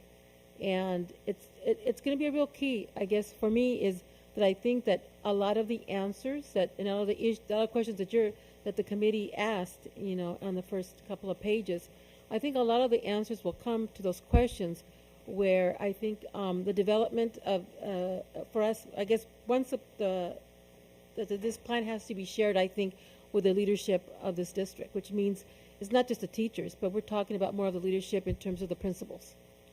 As we will hopefully make some changes in the next few years in terms of the direction of this district and how do we strengthen this district, how do we really get involved, everyone, to work as a team to really bring forth the best that we can say we can offer in this district. And part of it, I think, is our sitting down and figuring out those questions, is why are kids dropping out at middle school and don't want to continue, or even high school don't want to continue the arts, but yet the other opportunities available to them also.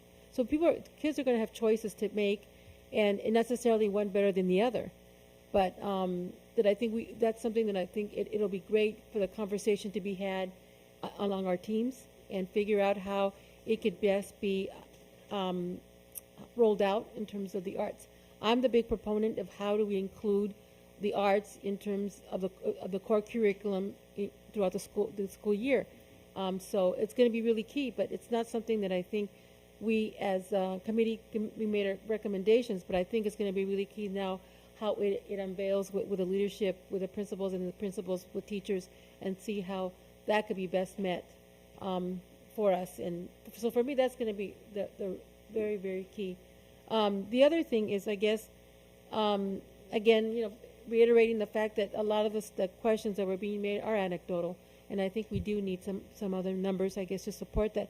But maybe the key thing is part of it as we begin to really unveil the work that we need to do, that when we talk about diversity, when we talk about cultural inclusion, and that was one of the key things with the mariachi program that we started, is how do we bring diversity and cultural inclusion in the music in the arts that we have here at SMMUSD.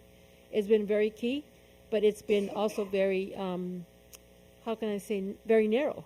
So I'm hoping that in the coming years, now that we have Santa Monica College coming in, and we hopefully part of the dance will be Ballet Folklorico in the next couple of years, that will be coming into this district, and other types of dance too, that I think are good old Santa Monica College. I took dance class there, and so that we're able to bring a lot of the other, cultural, more diversity in terms of the actual arts that we will be presenting here in the school district.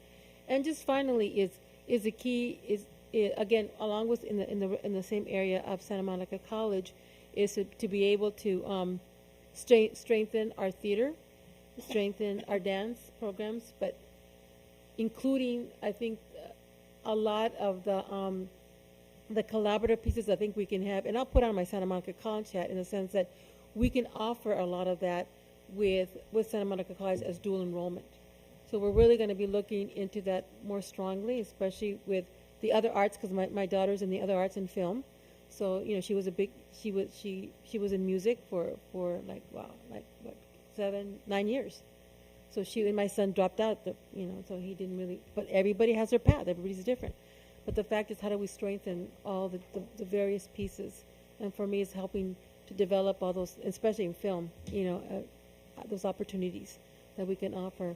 Not all of them are going to be be in the symphonies or be the directors, but I think there's a lot of potential in the types of job availability in this community, especially in Los Angeles. To me, is an arts community, and many of them can find reputable, for me, is reputable employment in the arts, and how do we support that? So for me, that's going to be real key in terms of how we unveil it with I think with the help of our leadership in the next coming year, so. Thank you, Maria. Lori, and then I have myself on the list. Wow, there are so many things to talk about, and the one, Maria, you just brought up is a long conversation into itself and a worthy one. So thank you for raising that. I'm just going to hit on one thing because there's so much here, and some things have been said. One of the things I was thinking about when I read the report was back to, we've talked about this ever since I've been on the board, equity and what does it take to keep kids involved beyond elementary school and to give them what some people have and others don't in terms of opportunity and access and private lessons, semi-private lessons and all that. So one of the things that was in the report is that the Ed Foundation is able to provide 200 SED students in grades 4 through 12, 22 semi-private lessons in 2018-19. I'm not quite sure how that translates. I don't know what their semi-private is, how many are in it. I don't know how it works. And whether 22 meant every person is involved. Anyway. Every kid gets 22 lessons. Yes, that's what I thought. Okay. So, and with it doesn't even matter to me actually how they do it, because there's many ways to do it, and it depends on what it is. But what I was getting at was to follow on some of John's questions about gathering data, so we understand better what's going on. I mean, you can say this about virtually every area we talk about up here too. But when I read that, what I was thinking about was, well, do we know whether those students for whom we've been able to give them extra attention, semi-private lessons, whether they do in fact then continue into high school and even beyond? But let's just talk about high school, because it would be great to know that. And that doesn't, if they don't, I don't know that says we shouldn't be doing this, but it might. But what I would love and what I would hope is that, because the goal of that is to say, we're trying to level the playing field and we're trying to provide opportunities that some kids would otherwise not have, so that they can have the confidence and the skill set to go on. So that's something I would hope we could try to track somehow. And I will say that this issue in its own way has come up as Dr. Drotti's new athletics initiative is going forward, and so it's something we're going to have to pay attention to in another area. And so that's another reason I was struck by this, because I was thinking about, this is a model and we only have so much money. The Ed Foundation only has so much money, but it's a model that I think at least it's one piece of a bigger model that we have to be looking at for providing opportunities, but we really need to then say, is this working? So that's all I want to raise for now, but there's tons of stuff in here, and to sort of take it apart and We have good news on what you just said. If you want me to share real quickly, yeah. But I want to thank Dr. Moore. She had a recommendation in our email conversations about we've anecdotally checked on progress, and we know, but can we show? And so her suggestion to me, I think it was yesterday or today, was let's get those student IDs, put them into Illuminate, and let's make sure those kids where they're going, so we can really see where they're going. So moving forward, because last year's data was not solid enough for me to want to put into Illuminate, this year's is. Moving forward, we're going to track those kids, and we're going to see where they go. Fabulous. And I wanted That's to add terrific. also that we added the DREAM program over my many years here. When I started here, there was just a Dream Strings program, and now there's Dream Strings, Dream Voice, Dream Wins. The 4 Title I schools expanded. All that we used to have 18 kids make it into the elementary honor groups into Stairway. Last year we had 98. So it's what is that, 7? I'm really good at math. 6 times more? I don't know. And so the 4, it's really made a difference. And I'm really proud of what we've done with that. But there's still more work to do. Wonderful. Thank you. Thank you very much.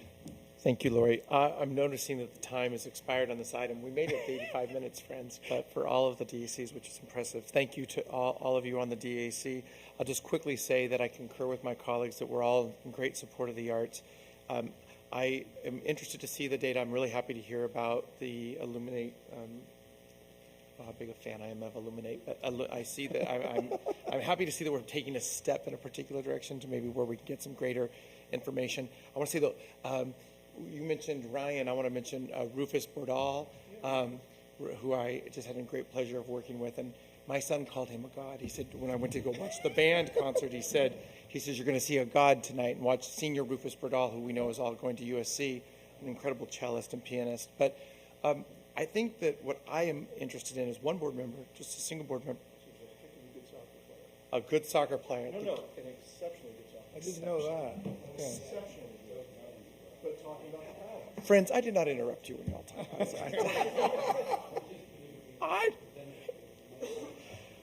Oh, that's great. Go Dodgers. If you know who's winning.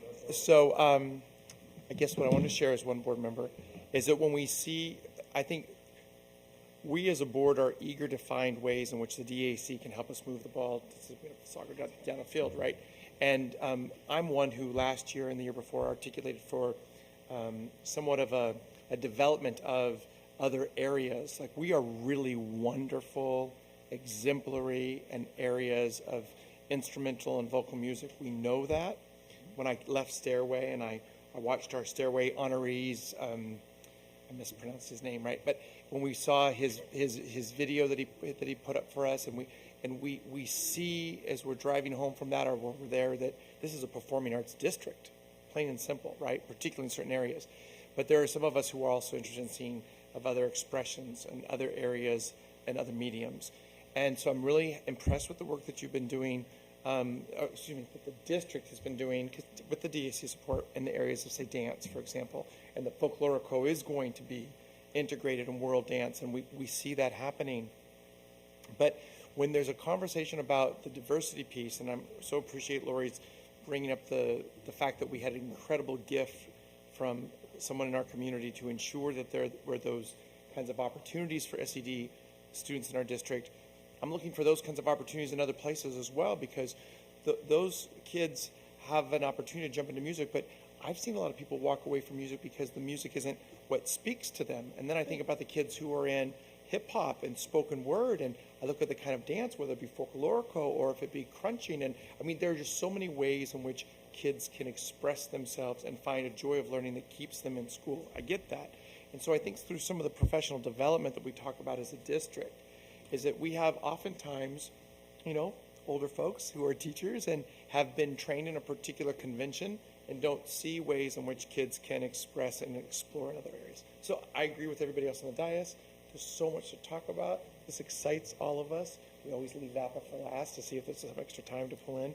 We'll give you a minute to follow up on, but I would just say that the data is important, and that also the PD, as you mentioned, is really important. I look forward to an opportunity where the board members get to give direction by way of the guidance for next year, which we get to do, right?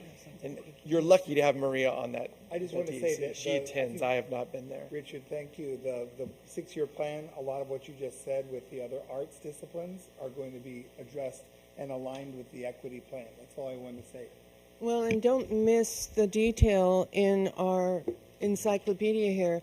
Photography students were highly honored in a New York Times photography essay, and there's achievements of that kind in all the fields.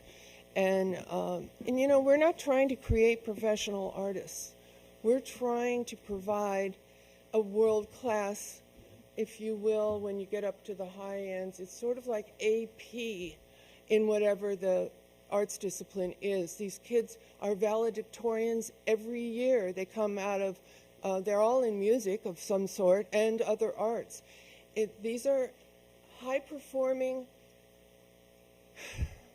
kids who deserve the quality of arts education that we can give them, and we want equitable access for everybody, and that's the big problem that we have, that we're trying to resolve with making sure that everybody understands how to transition and stay in it, and a lot of kids without the advantages of other kids are not equitably helped, and the summer school situation is not equitable, and that helps to make it all happen for everybody. And I know we're out of time, but I want to let you. We're going to have that be the last word, Lydia, because I want to say because we're out of time, and I want to say that you have everybody here on the same page. I really want to answer your questions about the data because we did. It wasn't a question. It was like I was looking forward to. Right, but we did request data, and we were sent on our way. We know that we can only move the ball and explain to you how things are working if we have data to show. We asked data about summer school. How many spots are in summer school for, 9th graders, 10th graders, once you served all the priority people? We were told, no, this is not part of your charge and you shall not receive this data, and we're too busy at the data desk to dig that out for you. So we can't provide you with this data. The main reason why kids are dropping is scheduling. And friends, we are out of time. Okay. But thank you very much. Some more, and the wonderful thing is we're on the same page, and we're going to look forward to solutions to make sure the kids get exactly what we all want them to have, which is this experience. Thank you so much to all of you. Thank you all for your patience. Being such a very supportive board. Really appreciate that very much. Thank you. There's just so much to say on this topic. I'm sorry. Our very own Miss Sarah is going to find the light switch because we need some lights over here to get the lights on. And as she's doing that, maybe we could ask, I think, Steve Massetti to make his way to the podium. Dr. Drati, if that's all right, that I call him forward. And that's to discuss item 6B. This is a short discussion item, Steve. We got 10 minutes. I'm trying to run a tight ship here because we're going back into closed session tonight. So this is on the Samuel High Discovery Building pool shade structure. It's all you, friend. Thank you. So I think you have in front of you the presentation from tonight? Okay. So when we came together, well, let's start with a very brief current project status because 3 weeks ago you awarded the agreement and told us to get working, and we've done that. So we got DSA approval about a week and a half later than we anticipated, but we started construction immediately. We had concrete pours Monday and today, and we've placed over 1,000 yards of concrete, which I know is a hard thing to grasp. It's a measure of volume. It's hard for someone to see that. So another way to look at it is it's 120 concrete trucks worth of concrete that have gone in the ground, or slightly over 4 million pounds of concrete that we've placed this week. And they're not slowing down. They're backfilling starting tomorrow. So 3 weeks ago, we talked about awarding the GMP. You awarded it accepting some value engineering, including $3 million for the elimination of the pool shade structure and footings, but asked us to come back and talk to you a little bit more about that. So again, the breakdown for the pool shade structure was $2.3 million for the structure itself and $700,000 for the footings. You've asked us to come back and talk about a few things, and I'm going to skip this slide and go straight into those. So the first was the cost reduction within the current design. We worked with the architects and the manufacturer to see if there was a way to save anything there. Potentially there is. it would max out at probably about 200,000, and that would be offset by additional design fees, as well as resubmittal fees to DSA. And frankly, to save 200,000 out of 3 million, we know that that's not the answer. So we've dismissed that. We have some questions about cleaning of the structure. It's a Teflon coated woven glass fiber material. The manufacturer tells us it repels particulate matter and basically doesn't need to be cleaned. The wind and the rain will keep it as clean as it's going to get. It's also a structure that, as we discussed, is very difficult to clean. Now, as for maintenance and longevity of the structure, the manufacturer again anticipates a useful life of 45 years for the fabric itself. They do offer it includes a 25-year warranty. In addition to the fabric, the sail material, the steel structure and cables are either galvanized or stainless steel, and they'll last a lot longer than 45 years. Basically, there's no maintenance that needs to be done. Now, the next question was about benefits and need versus want, and this, I think, is really the big question. We met with the athletics department and folks at Samo High and discussed what the benefits were. Of course, there's the obvious of it's shade and it's protecting us from UV rays. There is the water polo issue that we talked about, that it'll cast the building may cast an odd shadow over the pool during water polo. Privacy and reduced visibility from the classrooms was brought up. That is something that had been discussed in previous months. It wasn't, however, one of the original primary concerns when the architects started designing this. So the design that had been presented didn't accomplish that anyway. Another thing that was brought up is that this was a compromise. When we built the pool outside instead of inside, one of the requests was, can we at least have a cover on it? And so that's why we've designed it. There, however, was another compromise. By not building the pool inside or under the building, we were able to go to a full 50-meter Olympic-sized pool rather than the 25-meter pool that would have been installed before. So the bottom line on this is that we would have a difficult time classifying this as a need for the campus or for the users. It doesn't take away from the fact that there is a desire to have this canopy. We've also looked at some additional alternative options. There are two primary options that our architects had a design charrette this past Tuesday. Two primary options came out of that. They're shown obviously on the page that are alternative options. I'll briefly describe them. One is, in each of these two pictures, the building is to the right. And so consider it as two separate drawings. I know they're on the same sheet. The drawing on the left is essentially a cantilevered system. If you look at the image below it with the triangle sticking out, flip that around like it was in a mirror, and it will be oriented with the structure above it. But essentially what would happen is the awning would stick out from the building, would not be attached to the building, but would start near the building and cover maybe half the pool. That is the south side of the pool, which means that because the sun is generally south of us, it would cast a shadow over most of the pool. So we think it would be a viable option. The other option is to only put the structure over each end of the pool, the skinny ends of the pool.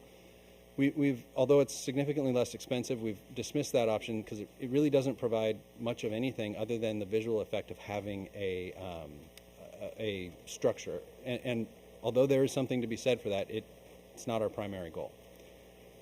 So in order to see it a little bit better, I've rotated the cantilevered option. And in this picture, the building is at the bottom of the screen, and Olympic and the 10 are at the top. You can see that there are 5 poles along the building, and then 2 large poles on either end of the pool. The cost reduction in that is we're looking at about half of the material. In other words, the sail itself is about half the size of what it otherwise would have been, and we have 7 poles instead of 10. So you could probably do the math and get yourself to what we'd be looking at. But essentially what we think is that would be about a $2 million option. It's about $1.3 million for the structure, the above ground structure. So that'd be the steel, the cables, and the fabric, and then probably $500,000 or so for the concrete footings below ground. We haven't priced all this out because it's brand new. It hasn't yet been designed. One of the questions that I've heard and that would be, I think, a fairly obvious question for one of you to ask is, okay, what do we get for $2 million? I mean, besides the structure, what could we otherwise get for $2 million? Typically, in new construction, a classroom costs about $1 million, so it's probably 2 classrooms worth of money there. It's probably almost half of air conditioning an elementary school, or a little less than half of doing window paint and floor at one of our elementary schools. So I'm not here to advocate either way, but to give you perspective, that's the kind of trade-off that we're looking at. So tonight, we'd like guidance to either go forward or not. Again, as a reminder, the project is going forward full steam ahead. The project currently does not include the shade structure, so this is a question of whether we want to come back and add it. If you'd like to go forward, we will have the architect study these concepts a little further, do some shading studies where they'll show us the perspective from the sun in each season and at different times of the day. Then they'll do the full design. We'll submit it to DSA. We'll also have the contractor provide a cost proposal for it. And again, we anticipate that cost, including the footings and the structure itself, would be between $1.8 and $2 million. And then we'd come back to you for a change order. The timing is, I won't say it's critical tonight, but it is important. We would need to, in order to keep the project on schedule, the contractor would need to start installing the footings probably mid to late October, which is when they'll finish the box, the 2 subterranean parking levels. At that point, they need to drill holes and start building the footings. Mid to late October sounds far away, but we still have to do all those things I just mentioned, including design it and price it and authorize it. Are there any questions? Great. Members of the board. Let me just clarify. So from the original, we're looking at this new design that you're mentioning anywhere between 1.8 and 2, and the previous was around that much, or 3.7. So it was The about previous half. was I think 3 million total. That was that's the amount we've reduced the GMP by, was 3 million. It was 700,000 for the footings, and it was 2.3 for the structure itself.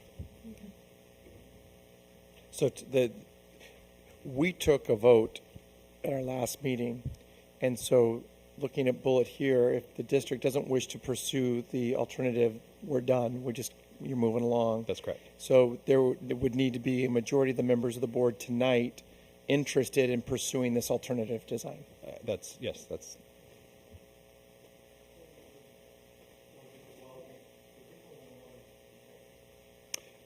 In theory, you could bring that back. No, That's right. Okay. John? Yeah, I mean, I guess we're at the same point anyway. I don't quite agree with how you just phrased it, but that's probably just semantics. I was the one, I mean, I felt Maria and I both very strongly about, we set out to build something, let's build it right. I'm incredibly frustrated, and I'm not frustrated at you, I'm not frustrated at our team. I'm frustrated that we were given something that we couldn't execute. I'm frustrated at the design. I know prices have gone up. I'm just because then they've given us alternatives that don't do anything. I mean, the alternative that has the fewer beams, we think it might provide shade. We're not spending $2 million on we think it might provide shade. So I'm frustrated because I thought we were setting out to do something. We had that belief, and I feel that the architects didn't do us right. And maybe this is just stuff that just happens, but that's how I feel right now. So I'm sorry. I guess so. I mean, I can't support any of these options. Okay. And I don't think there's support from my fellow board members for the original option, which I get. I get that it's just too much. It's just too much for what it is compared to what exists in the state, what exists in the country, and with the other needs we have. I'm just frustrated. I'm still concerned. I'm concerned about our ability to play water polo. Can we put up temporary screens? Can we at least find solutions for the problems that we're creating? Is the pool deck going to be so hot that kids can't walk on it? Can we start problem solving now? What is going to happen because we don't have any shade structure on that pool?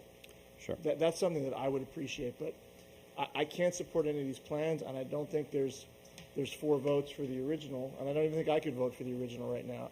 I'm just incredibly disappointed and frustrated by what we were given. And again, not directed at you, No. not directed at our team. But to It's just stuff that happens, I guess. To clarify something, since you and I last spoke about it, I've spoken to the architect, and they said the 1.3 was wrong.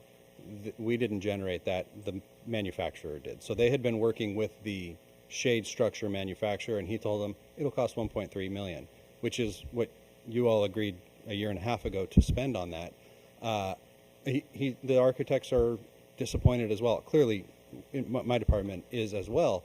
It's very frustrating, and frankly, if the answer, or if the proposal, the question a year and a half ago had been, hey, do you want to spend $3 million on shade? I think the answer would have been different. We would have all saved time and frankly money not pursuing that. So it's very frustrating, but just in defense of the architect, it may not have been just from them. Yeah, the I buck know. stops somewhere. I know. I think we can celebrate the fact that we're building an Olympic-sized 50-meter pool. That is something a lot of schools don't have access to. Like I said, I hope we can use the 2 years while we're building to solve some of the problems that are going to arise from the lack of shade. Thank everybody on the team for doing the work so quickly, at least to help explain all. And John, thank you for your work, trying to work through this. And look, I'm excited we're having an outdoor pool. I don't know where that came at. There was a sacrifice, at least for me. I've always said we should build an outdoor pool so that we wouldn't end up where we are today with our other pools, where we have mechanical systems don't work, and they're potentially health risks as opposed to healthful. Sure. I think there's been research that's been done there. I don't know if we found any pools that had a cover on them. And I do think we should be aware of issues of materials we use for walking and safety, but pools are outside, so obviously those issues get taken care of. In terms of not burning your feet and the like. It'll be great. It will be a wonderful, magnificent pool. There are some issues that have to be dealt with. There are with sun in any ball field. I see it in the Women's World Cup games and brand new stadiums where there's they're not fully enclosed and there are shade issues. I wish it could be perfect, but we don't have the financial capacity to do everything that we want to do, even in our classrooms for our students. So we should all say, well, it's something we just can't have, but it's going to be great. The community's going to love it, and it's going to be a wonderful, wonderful thing. Thank you, Ralph. Any other member of the board? Lori? I don't want to waste time, but all I can say is I honestly don't know what to do. I mean, I agree with most of what's been said, but it doesn't leave me happy about any of it. I really don't know. I don't have any answers. And yes, I think John's right. Even if I were able to persuade myself to say, okay, we need this at $3 million, there's not enough votes here for that anyway, so I don't think it matters. Maybe, look, I know the clock is ticking and there's very little time to come up with a solution. Maybe one presents itself. We will keep looking. I know we can't shift the pool to north-south. I mean, like we would do with the tennis court. A little or the late. Field, but maybe we can come up with something. We will continue to explore other options, and we'll return, obviously, if they do appear. Thank you. Just before you walk away, I just want to make sure we give the due to this. So, I mean, are you saying you don't think there's 4? Right now we're status quo. Okay, all right. I just wanted to make sure that we're not just saying,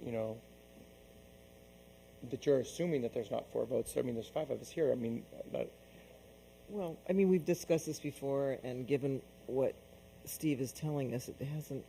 Nothing. the reason I'm saying this is really because I changed. heard both of you say maybe, even if I could be persuaded, I don't know if there's 4. But if it's possible you're persuaded, then we should have the conversation because he says time is. No, here's what this Maria, are says you is that thinking? footing construction must begin once parking structure is complete, anticipated in mid-late to late October. So they have until then to consider, Just a quick poll. I mean, are there persons here tonight who would say I would want to revert back to the original plan, noting that it would cost a lot, but I think that we have to do this because of X, Y, and Z. I just want to make sure we have that opportunity to air it out as a board before we haven't done that. Put it my way. I mean, like I can't look. I want to find a solution, but I cannot vote tonight for a $3 million pool structure. I am still hoping that we can find something moving forward. I just tonight. I 2 weeks ago I was pushing for this, but tonight I can't. Thank you. That clarifies it, and I think that shows that there's not 4 votes on the dais. Right. Thank you, Steve. Thank you. And thank you for allowing me just to push it, just to make sure that got articulated.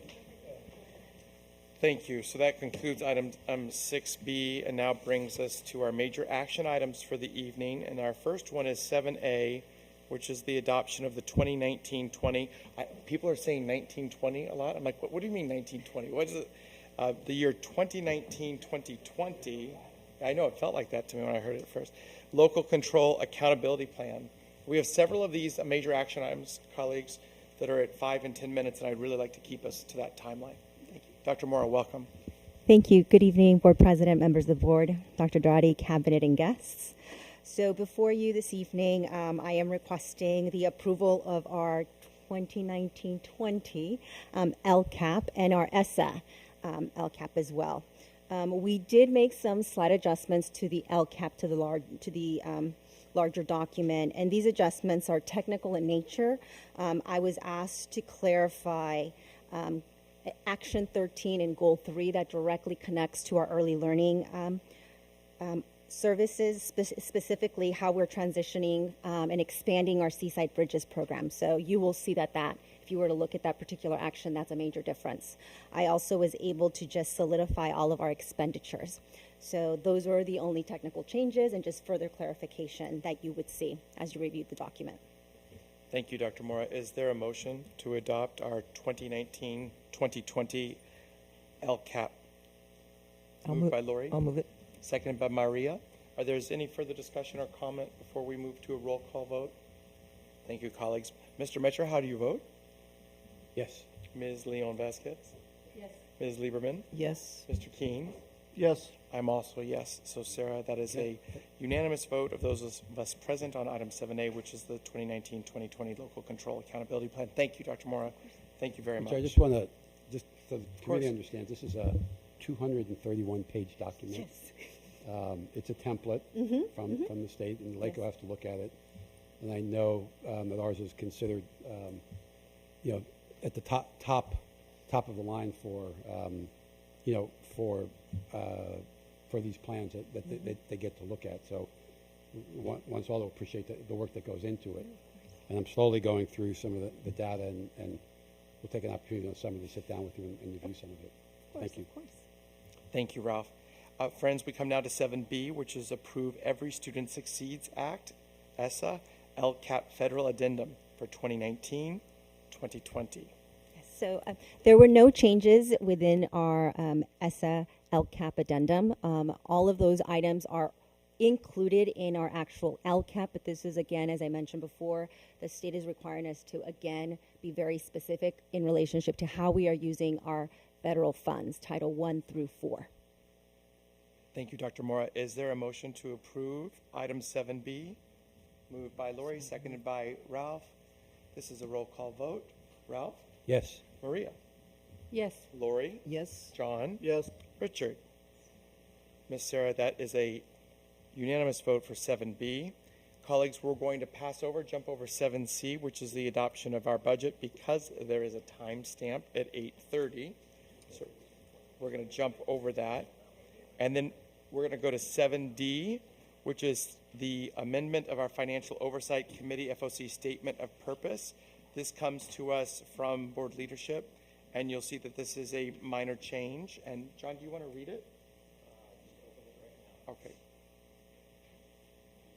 The changes in the criteria for selection of committee members, point 3, will be changed to residing in the district attendance area, parents and or guardians of children currently enrolled in its schools, and or school employees. Exceptions are at the discretion of the board.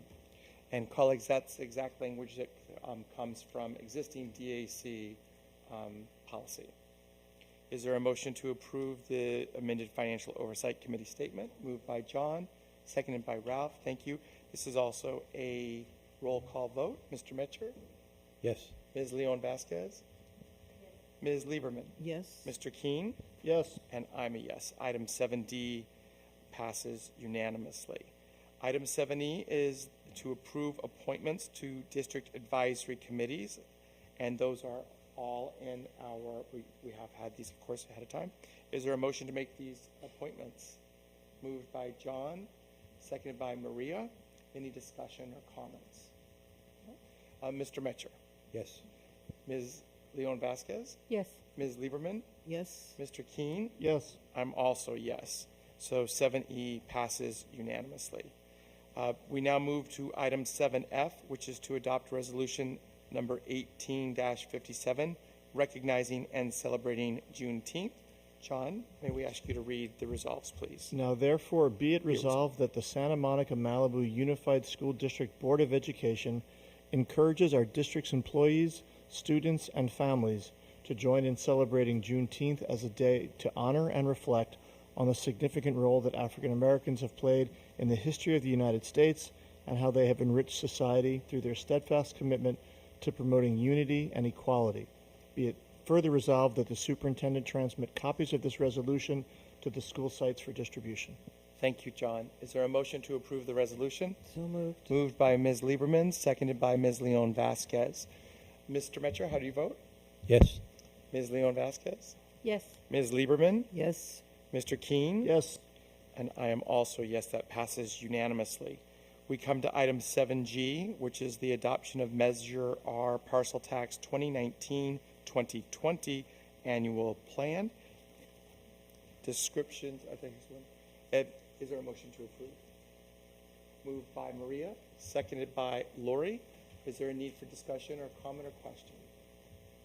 Okay, we'll move straight to a roll call vote. Mr. Metcher? Yes. Ms. Leon Vasquez? Yes. Ms. Lieberman? Yes. Mr. Keen? Yes. And I am also a yes. That too, Sarah, passes unanimously. 7H.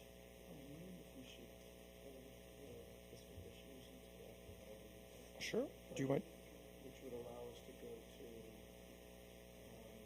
which would allow us to go to 7N and 7N. It doesn't matter. I mean, they're going to. Do you think that you would vote? Do you think there would be different votes depending on how we, whether we adopt it?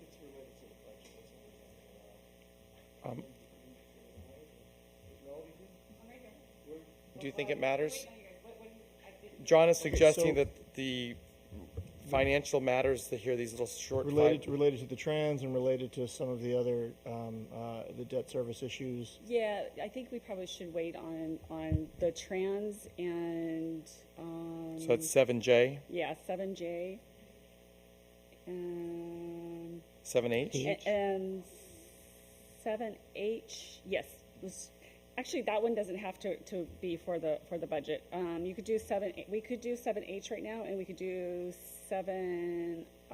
Okay, let's go straight to 7H, which is the adopt resolution number 1858, temporary interfund cash borrowing. Is there a motion to approve? Moved by John, seconded by Lori. No discussion. We'll go straight to a roll call vote. Mr. Metcher? Yes.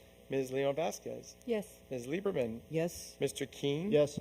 And I'm a yes. That's 7H. That passes unanimously.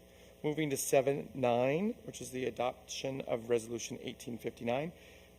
Colleagues, this is the annual delegation of administrative authority to process routine and non-routine budget revisions, adjustments, and transfers for the fiscal year 2019, year 2020. Is there a motion to approve? Moved by Lori, seconded by Maria. We'll move to a vote. Mr. Metcher? Yes, sir. Ms. Leon Vasquez? Yes. Ms. Lieberman? Yes. Mr. Keen? Yes. And I'm also a yes. We're going to pass over 7J. We're going to pass over presumably 7K. No? I don't know. I'm just looking at, now I'm looking at Melody. We could do Read. K. You could do K and L. Thank you very much. 7K is the resolution number 1860, resolution of the Board of Education of the SMMUSD authorizing debit service estimate to be provided to the County of Los Angeles respecting unsold general obligation bonds of the Santa Monica Malibu Unified School District with respect to School Facilities Improvement District Number 1, that's the Santa Monica District, for fiscal year 2019-2020. Is there a motion for approval? Moved by John, seconded by Ralph. Ralph, how do you vote? Yes. And this will Maria? be the first sale, Melody, of the ES bonds, SMS, SMS bonds. First sale of SMS. And, the Santa Monica side. Right. Maria? Yes. Lori? Yes. John? Yes. I'm a yes. And then this next one, 7L, is for District Number 2, which is Malibu Schools. So it'll be, just as Ralph said, it would be for the Malibu, the first expenditures there. Is there a motion to approve that? Moved by Ralph, seconded by Lori. And we'll move to a vote. Mr. Metcher? Yes. Ms. Leon Vasquez? Yes. Ms. Lieberman? Yes. Mr. Keene? Yes. And I am also a yes. That's unanimous. This brings us, colleagues, to 7M, which is the establishment of a new classification, Senior Network Engineer. Is there a motion to approve that? Moved by John, seconded by Lori. Is there a need for any discussion? We'll move right to a vote. Mr. Metcher? Yes. Ms. Leon Vasquez? Yes. Ms. Lieberman? Yes. Mr. Keene? Yes. And I am also yes. The last item before we get to our big budget item of the evening is item 7N. This is to establish the position of coordinator in our American Cultures and Ethnic Studies. Is there a motion to approve? Moved by Lori, seconded by Maria. Is there a need for discussion? Dr. Driley or Dr. Moore, what's the change? What's the difference of how we'd be operating as opposed to what we did this year?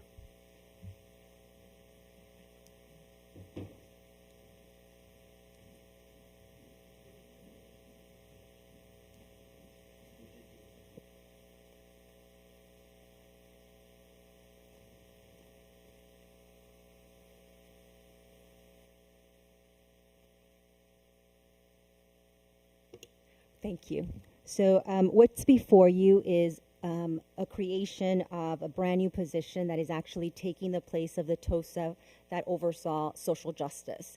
The difference between this particular job description and the other description was that it is being very specific in relationship to the American Cultures and Ethnic Studies requirement, the development of what we're calling ACES courses that are directly aligned and articulate to the expectations that are delineated by the UC and CSU around American Cultures and Ethnic Studies courses. Additionally, they will also be responsible for supporting the work around the social justice integration at the primary level, at the elementary and the middle school space. With that, they will also be responsible for supporting history and social science. So that is a major difference that will be in place. Additionally, because it will be a management position, they will be able to then more fully support this work. And work directly with me and different entities to develop partnerships to support the work. One of those partnerships at this point is Facing History and ourselves, connecting with USC to support this work as well. So those are the major differences. I think this job description compared to the social justice TOSA description really delineates the expectations for that individual taking on this role, as well as what are their qualifications that will support this work. No, of course. Thank you, Ralph. Are any other questions for Dr. Mora? Thank you, Dr. Mora. It's very nicely written, I might say. We'll go straight to a vote if that's okay. Mr. Metcher? Yes. Ms. Leon Vasquez? Yes. Ms. Lieberman? Yes. Mr. Keene? Yes. And I'm also yes. That's item 7N, Sarah. If there are no objections, I'm going to jump us forward to the general public comments. We have 3 general comments this evening. John? Public comment is the time when members of the audience may address the Board of Education on items not scheduled on the meeting's agenda. Pursuant to the Brown Act, board members may not engage in discussion of issues raised during public comments except to ask clarifying questions, make a brief announcement, make a brief report on his or her own activities, or to refer the matters to staff. Speakers who have submitted a public speaking card prior to the beginning of the section will have 3 minutes to speak. Speakers who submit a public speaking card after board begins public comments shall be allowed 1 minute to speak. Finally, speakers and members of the audience are asked to refrain from expressions of support or disagreement that would intimidate other speakers or disrupt the meeting. We have 3 speakers tonight. They are Lydia Moraro, Dom Pituro, and Zena Josephs in that order, and you'll each have 3 minutes.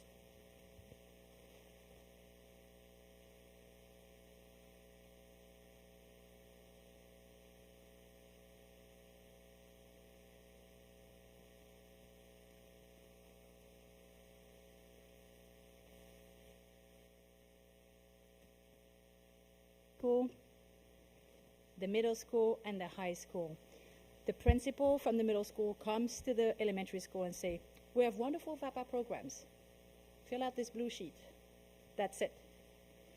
At the middle school level, going to high school, the high school counselors come in and they're like, well, don't overwhelm yourself with overloading your schedule. You really need to take a language because universities are looking for a language, and that's what you need to use your elective towards. Now, in high school, there is only 3 ways to obtain a second elective. AM, summer school, and ISPE. So, summer school, we've gone through up and down this thing, very impacted, and we haven't been able to obtain the data from the district as to how impacted it is, so that you guys can try to make some moves to resolve that. One of the advice that we've thought about would be perhaps to make Project Lead the Way to be an AM class. That would free up 35 spots in the summer program each year for VAPA students. So really schedule is it, and how you obtain the electives. ISPE is becoming a bit of a nightmare to get in, and it's going to probably phased out as a program. And AM, not all the classes have an AM program. Furthermore, some people that have priorities in the summer program, we're forgetting that we need 1 year of VAPA to graduate, and it's part of the core curriculum. We're giving priority to people who are doing something that's really an additional activity, not a core curriculum requirement. Lastly, as far as the ethnicity is concerned of how these groups are composed, I'd like to point out to you that in the 7th grade, during the 6th grade, teachers are asked to identify potential students for AVID. And once a student chooses this elective, it becomes his or her elective until they graduate. So these students are in even more difficult situation to obtain an additional elective, and they are literally asked to choose support for college or VAPA disciplines. So that's where it's at, the diversity. That's it. Thank you. Thank you very much. Mr. Peturo? Don Peturo? Okay. Zena.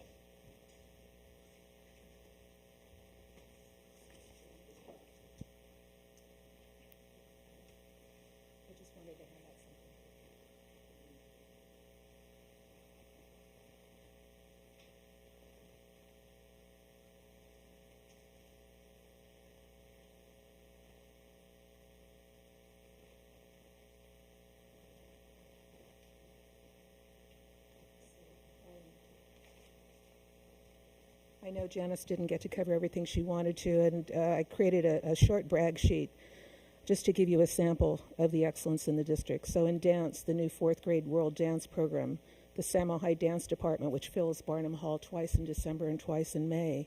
In music, the new Mariachi program. And thank you to Maria for the city grant that funded that program. Without that, it would not have been possible. The NAM Foundation, 18 years in a row, Best Community for Music Education. Richard mentioned at Stairway, Ben Wendell created a beautiful video praising the music program during his years growing up here. During the spring, ensembles from Malibu and from Samo High performed all over the country and Europe. In theater, in April, the Samo High theater students participated in the Drama Teachers Shakespeare Festival. All 27 students made it to the finals, and some won awards. Despite the Woolsey fire, Malibu Middle School put on a play, and the high school put on 2 plays. In visual arts, the Malibu AP photography students, 93% passed the AP exam. At Samo High, 86% passed the AP Studio 2D exam.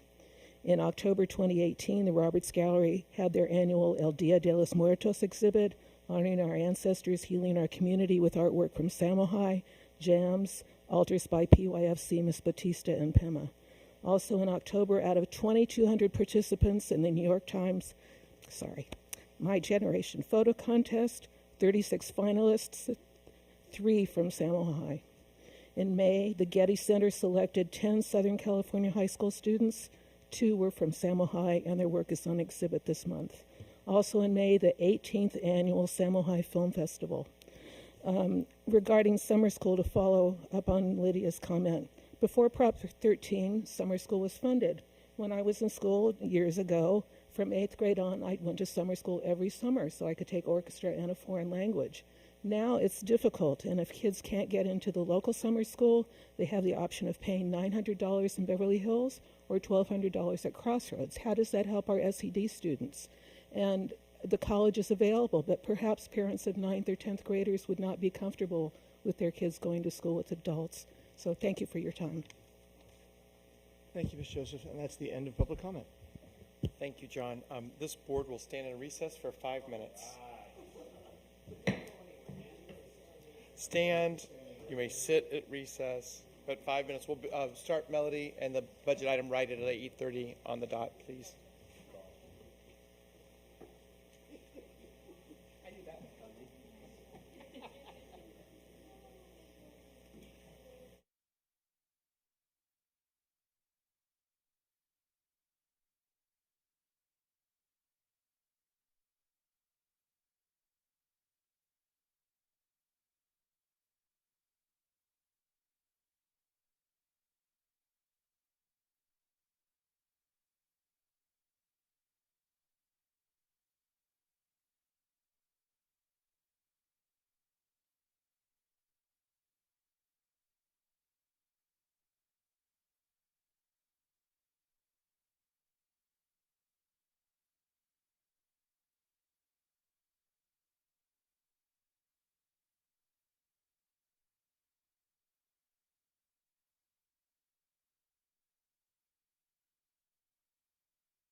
Colleagues, we are now back in session. Welcome Melody to the podium. Melody is presenting for adoption the 2019-2020 budget. And Sarah doesn't have it up. Sarah is coming. She's trying to do 3 or 4 things at a time. I have it on my computer. Oh, thank you. Thank you. Thank you. Thank you.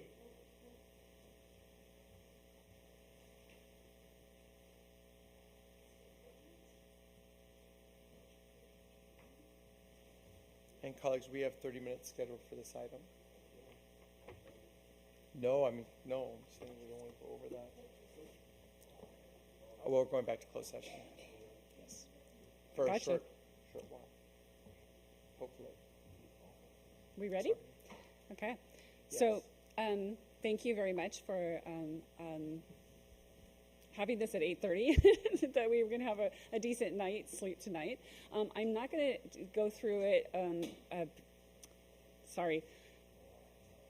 slide by slide. I don't know why I just lost words. I'm not going to go through this slide by slide because we have been having this conversation. Now this is, I believe, our 3rd or 4th time to have this conversation.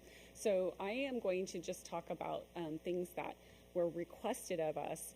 And one of the pieces that was requested was to talk a little bit about the budget adjustments that we actually made. And I have an extra piece to this. This is something we have talked about in the past. However, I want to talk about what adjustments we actually made. We adjusted the RDA, or redevelopment agency dollars from 12 million up to 15 million from our 3rd interim. And that is because we have learned that the auditor controllers are stating that for 18-19, we are actually going to be getting about $16.1 million of funds. So therefore, I have decided, and we have decided as a group, that what needs to be done is that we'll put into the property tax piece of it the $15 million carrying forward year after year. And that is something we have been having in there, but with the things that were happening with taxes over 18-19, we actually kind of pulled it back a little bit because we weren't getting real definitive answers from LACO or from the county office, the county auditor's office. We do now have more definitive answers, so therefore I feel comfortable with putting the 15 million back into the property tax piece. Another piece would be that it's not necessarily a change. However, I just wanted to kind of reiterate the fact that there is a 5% increase built into the property taxes for each year, in each consecutive year. For expenses, what we did was, as we tried to balance the budget and we got to a certain point, we noticed that we were still falling short. So therefore, we had to kind of go back and take another look at it really quickly. And one of the things that we did was to decrease capital outlay of $279,000. And that capital outlay would be some maintenance of vehicles. Not that we won't be maintaining vehicles, although we will not be going the extra mile for something that we were wanting to do. High school golf carts, they're needed, but right at the moment we're going to put those on hold, and if things actually change, then we'll be able to build that back up. We have some situations where we were going to purchase some new copiers and things like that. We can probably get along without doing that right at this moment. Again, there's some furniture that is being looked at and being purchased. It's not necessarily on the bond piece, so with that, we're actually putting that piece on hold for a moment. We did have to decrease our deferred maintenance about $250,000. So we went down from, I believe it was, we went down from 1.5, actually $1 million, and we reduced it again, another 250. Then there were some alarm systems with the HVAC systems that we are installing. We have to buy maintenance agreements with those. And one of the things that we were looking at, we were going to go for a coverage that was $235,000. However, as we got to looking at that and knowing that our budget was as tight as it is, one of the things that we decided to do is to have the bond proceeds, which is very appropriate, have the bond proceeds purchase those with the units at the time we're purchasing the units. And I believe it's at about $500,000. But with that $500,000, what we're able to do is it does help us with our general fund. So it keeps us from having to pull those dollars out of there. And then it's a $45,000 a year contract instead of $235,000. Then we did decrease some other positions, or we reduced a few other positions. They are positions that nobody was necessarily in, and we just done some rearranging, and that was a savings of $292,000. There was also a decrease in textbook costs of $1.2 million. I think I mentioned this last time I was here. Dr. Mora and her staff were so kind to go back and really take a look at that. I'm not saying that we don't need these things. I'm just saying these are the things that we've actually had to kind of sacrifice for a little while until we're able to hopefully see a little bit better of a picture with our budget. Then with our local general fund contributions, they are very much the same as what we mentioned in previous presentations. We have a SPED, or special ed contribution, that has increased by $600,000 per year, and that's from 1819 to 1920. And then we have child development contribution of $1 million. That's new to us, that we did not have in 1819, so that's something new for 1920. And then another new piece that we haven't had in a very, very long time is our routine restricted maintenance, or our ongoing maintenance. And by state law now, we are required to actually keep a 3% match for that, and that's at the tune of $5.8 million. So that is just a piece that we were able to put in there. And Sarah, you have that piece, if you wouldn't mind trying to project it in some way. So we do have a few other changes. They're not necessarily changes, but we have a few other things we want to point out.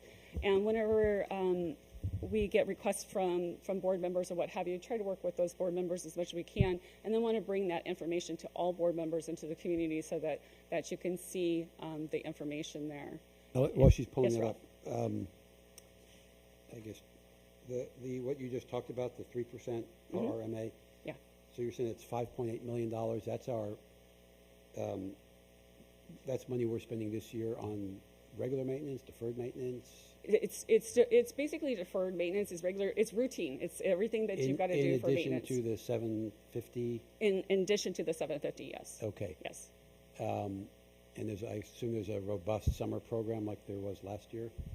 There is going to be. Yes, they are moving. I guess the question is, is any of that $8.8 million has to be spent in 1 year? It should be spent in 1 year. Otherwise, you're not doing your 3%. Do we have the capacity to do that? I think there was, last year we put aside, I think, $2 million or something of budget money in addition to whatever this was, and I think it was hard to, with the staff we have, to actually. I don't believe they're going to have a problem with it. They keep saying they don't think it's enough money, quite honestly. They did present to you, I believe, last month or maybe 6 weeks ago, somewhere in that time frame, of all of the projects that they have out there. They have more than enough. My recollection is correct. It said they needed $3.9 million. Yeah. So now we have $6.5 million. Actually, you have 5.8. Well, you're counting in the 750 as well. So I believe we'll spend it. We'll spend okay. it. Yeah. There's no real hard, fast rule that you have to spend every penny well, I just don't know if it can be carried over. Yeah, you can be carried over. However, it always has to be at that 3% at the least amount. So. Okay. Yeah. I think she's still working on getting that up there for us. This is a hard document. I couldn't actually stick it inside. I apologize. I could not stick it inside of the presentation because there's just too much information here. But I just wanted to draw your attention to it. And all of you have it sitting in front of you there. So we could probably, there we go. We could probably take a look at it really quickly. And one of the things that I wanted to draw your attention to, and to the community and to our staff as well, is that we've been really hard at work. I know we continue to say, oh, we're broke, we don't have this money, we're deficit spending, what have you. However, behind the scenes, everybody has been doing their part, trying to reduce it as much as possible without it hitting too hard into a classroom or what have you. We all know that a SERP was actually approved, and I believe it was, I cannot remember the number, but 84 folks that took us up on that, correct? 86.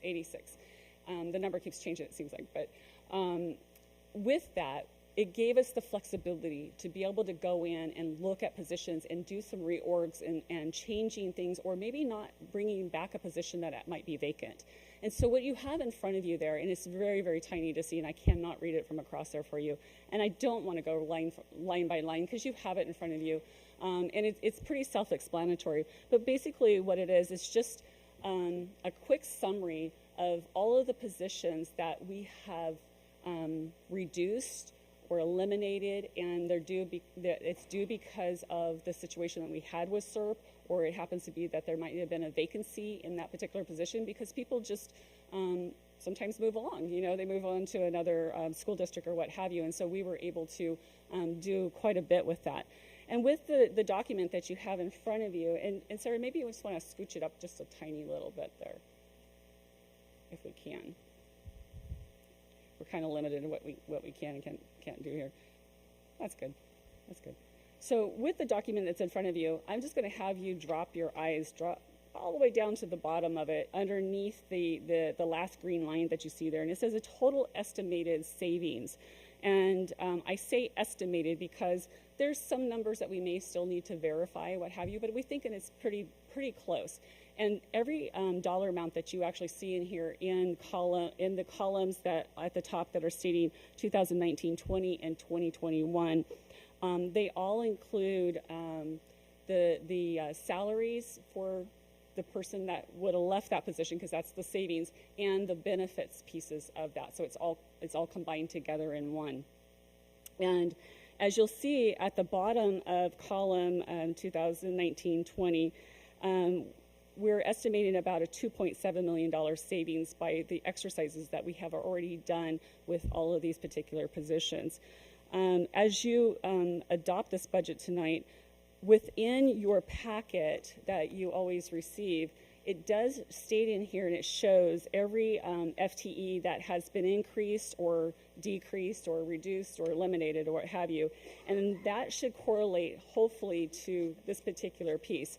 There might be one or two positions in here that we did not stick on this list, but we will continue to keep this list because it's kind of a living document at this point in time. It is something that we're using, and that we would more than happy to give you access to it as well. So I would entertain any kind of a question on this particular document at this time, if you would like, or if you need better explanation at this point. You good? It's not a question, just a statement. As you said, I think it shows that given the financial position the district's in, that you all, Dr. Drade and team, have worked very hard to analyze how to do the work in a more efficient manner, say, and most of it is, almost all of it's away from the classroom, and resulting in $2.7 million, reduction of expenditures. And people would say, well, why do you do this or that? And I think the point is, we had to make reductions. Yes. So we could say, well, I don't think we should cut that. And then it would be, well, what else would you cut in its place? So these are tough decisions, and other people, there'll be some reorganizing of people's work, and to make sure everything still gets done effectively. So I want to thank you all for keeping this away from impact on what's going on in the classroom. Correct. And then the only other change that was actually made to the presentation, and it was actually in your handout piece, and that would have been, and Mr. Metcher actually is the one that caught it, and I didn't really realize it at the time. We do have it within our budget, but we didn't have it on the assumptions page. And so at the bottom of your assumptions page in your whole entire packet, we did add in the Malibu Ed Foundation, to be determined, obviously, but we did add in the $500,000 of revenue assumptions that we believed would be there. And then obviously we're believing that they're going to be pretty close to $500,000 of expenditures as well. So we wanted to make sure that I called that out. Thank you, Melody. Thank you. It was in there, but it was not in that particular piece. We didn't have it in that assumption. It was in your multi-year. Yeah, but we failed to put it in there, so it's there for you now. We spoke it, but we didn't put it in. Correct. And that's it. So before we have any discussion or questions, is there a motion to approve the budget? Moved by John, seconded by Lori. Questions, comments?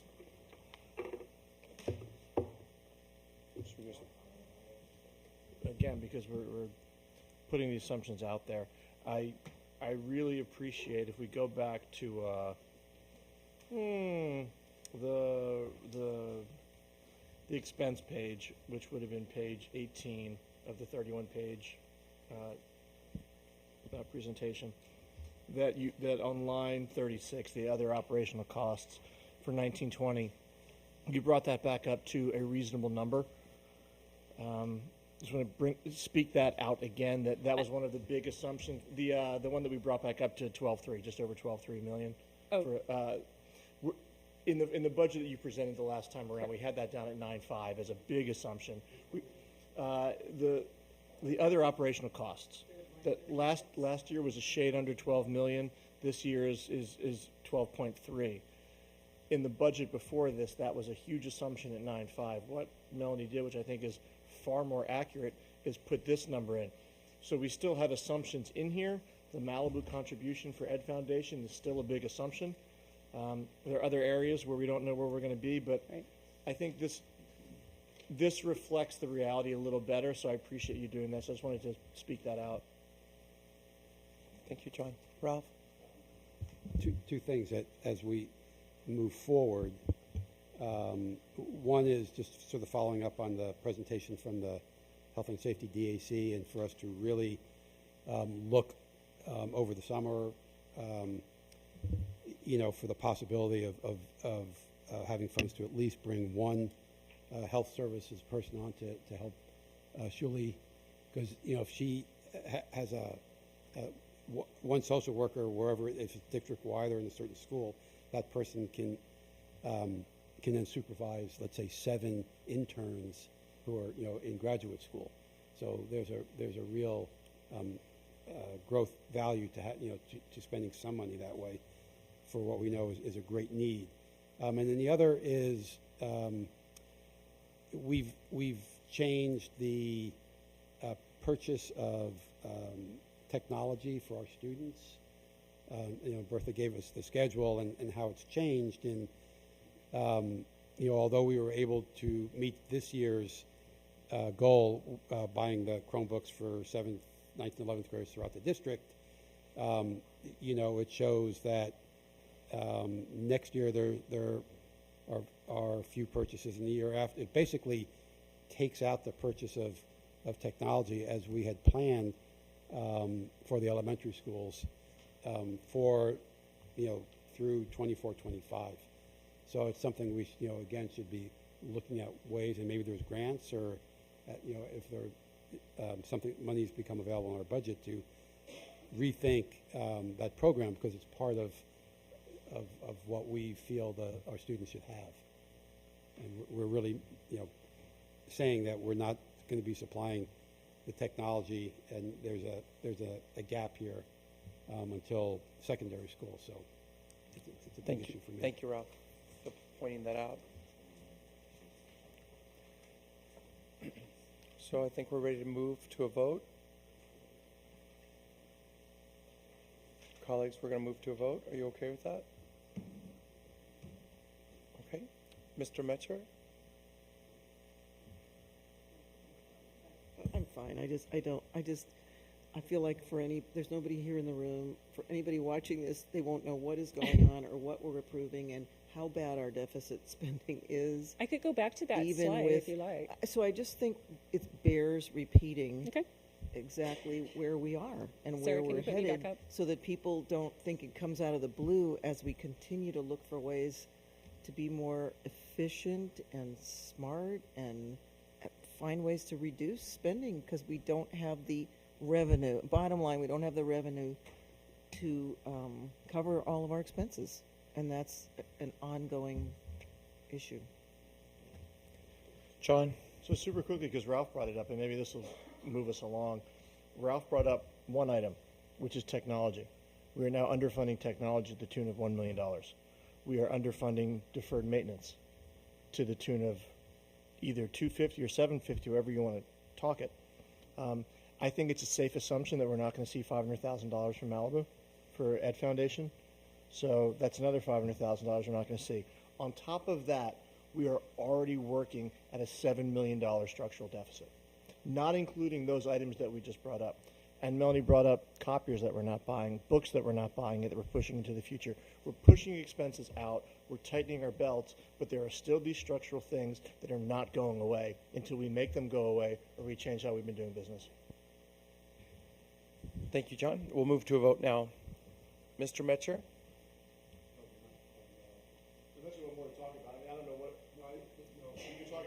Lori meant to, what's on the board now, just for, people will be watching this, and we do know, there are people who do watch tomorrow or the next day, just to kind of briefly go through what we're facing in the next couple of years.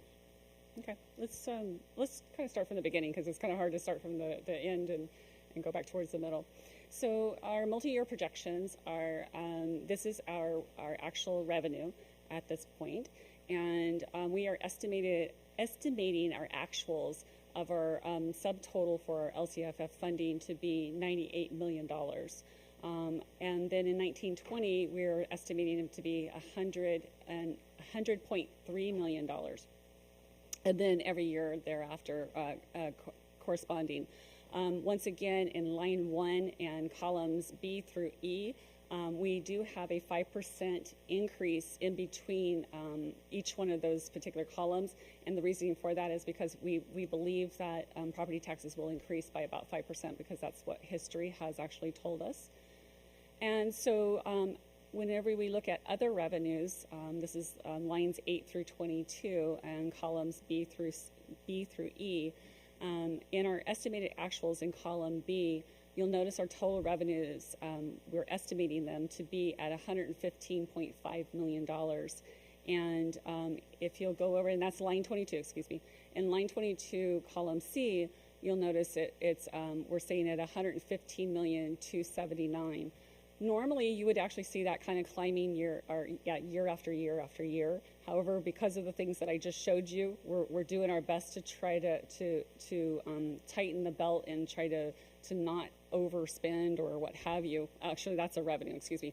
But you'll see that we're actually being conservative in what we're doing, but we're not seeing new revenues. We're not seeing new revenues come through. We know that we have all the measures out there right now, Measure R's and the GSHs and what have you, and there's nothing like that in sight anywhere, and so there's nothing in there budgeted, and therefore you're not seeing anything new. As far as in the next year, in 2021, which is in column D, you do see a slight uptick, and one of the reasons for that, again, is that we are anticipating the property tax going up about 5%. And then just a couple other little doodads here and there. We do anticipate Measure R going up just a hair here and there. So, but pretty much staying stagnant when it comes to the revenue of what we got in revenues in 1819. We're looking at pretty close to the same amount in 1920. And then I will skip this one because I think everybody can it's pretty self-explanatory. You can kind of see what that really is. On the expenditure side, this is something that we spent a little bit of time on last time, and I think it probably is worth doing it again. But if you'll look on the side where it says for lines 23 through 46, and then let's go to column B and C. I'm not going to spend any time in column D and E because you can see it for yourself. But within that particular column, we have our expenditures of our certificated salaries, classified salaries, and all of the benefits that go along with that. But underneath that, if you'll take a look, and I'll say this, on those particular lines 24 through line 26, and everything that's underneath 26 from 27 down to 34 is included into line 26, just so that everybody knows that. But one of the things I just want to make sure I point out, and it's pretty common and it's something that we always do, we have a 1.5% increase in between each one of the years in the salary portions. And the reason for that, that's step and column. So if anybody at home is wondering, oh gosh, how do you know it's going to actually go up? Those are kind of the common things that happen. Let's go down to line 36, and we're going to look at column B and C again. You'll notice that in line 36, this is other operational cost, and we've got $11.9 million in there for 18-19. We believe that's what we're going to hopefully close the books on this year. However, in column C on that same line, you'll see that it has jumped up to $12.3 million. And one of the biggest factors that's kind of pushing that, there's two factors, quite honestly, that's pushing it. There's quite a few, but two of the bigger ones that need some attention at this point in time. One of them happens to be that those textbooks that I talked to you about a while ago, the $1.2 million, we pulled that off of column C, off that $12.3 million. So otherwise, that would have actually been $13.7 million, or excuse me, $13.5 million. There are still textbooks within inside of that, and that is just the nature of the beast. That is something that we are going to do. We are an educational institution, so we do have to do our adoptions. But one of the other pieces that's pretty large in there is our attorney fees and lawsuits and pieces of that nature, and consultants that we have out there in our whole entire district. That is something that I think is a piece that whenever we meet in October, we probably need to pull down and just really look at it in detail. Where are the dollars really assigned to, and what's happening there, and talk about how can we actually minimize that a little bit. What else can I tell you in here? And then everything that you see in here from lines 41 through 45 are all of the transfers out and the pieces that we actually need to do. And line 42 is the child development dollars that we were actually putting towards child development now. That's the $1 million I mentioned earlier. And then you have your, excuse me, let's see, we have line 44, that is our food services. It is still encroaching at about $900,000, and so we know that we actually did a pilot program this year. It does look like it's helping out a little bit, but we don't have our exact numbers quite yet, and so and it didn't get started until around February or something like that. So we haven't had a full year in it. So we're hoping that this time next year, hopefully we're able to pull that number down a little bit. And then the other piece is the deferred maintenance that we talked about. And I think I was a little tongue-tied earlier. We went from $1.5 million down to $750,000. We did have it up at $1 million, and like I said, we took off the $250,000. Your total expenditures obviously are over and above what our revenues are coming in at. So that is that will take us to line 47, columns B through E. And as you can see, we've got a $6.5 million deficit that we're anticipating for 2018-19 as we close books. There is a possibility, however, and we've kind of seen it in history, that it looks like there's a possibility we could be $1 million to $2 million of monies that didn't get spent. So, and that would be because there's vacancies that we couldn't actually fill, or something happened with a program that had to wait, or what have you. And we'll be bringing that back to you at the unaudited actuals. Then that takes us over to 2019-20 for line 47. And so we're anticipating at this point in time a $7 million deficit coming into 19-20. This does have myself alarmed, and probably a few other folks, but I feel very optimistic that we will get through this, and we will actually find a way to get this number down. I would love to see it at a zero or see it at a surplus at some point in the near future. Within 365 days, I'd love to see that actually happen, quite honestly. And we do not have in line 58 in column B and C and D and E, there is no funds that we have unappropriated. That would actually make sense if you're sitting at a deficit at this point in time. As you can see, though, we are still doing the same policy that the board has adopted some time ago. Whenever you look at lines 52 through 55, those are actually the deficits that we're anticipating over in the next years out, and so we're able to cover those. However, I do want to caution the board and everyone, staff, what have you, that line 50 on your ending fund balance, you're ending 18-19 with an estimated of $9.5 million. Going into 19-20, we're looking at $12.5 million, so it's going down pretty quickly. In 2021, $8.9 million, and then in 21-22 at $7.3 million. So we are at that point where we're having to definitely take a really, really close look at this and come up with some new ideas. And I think that was it.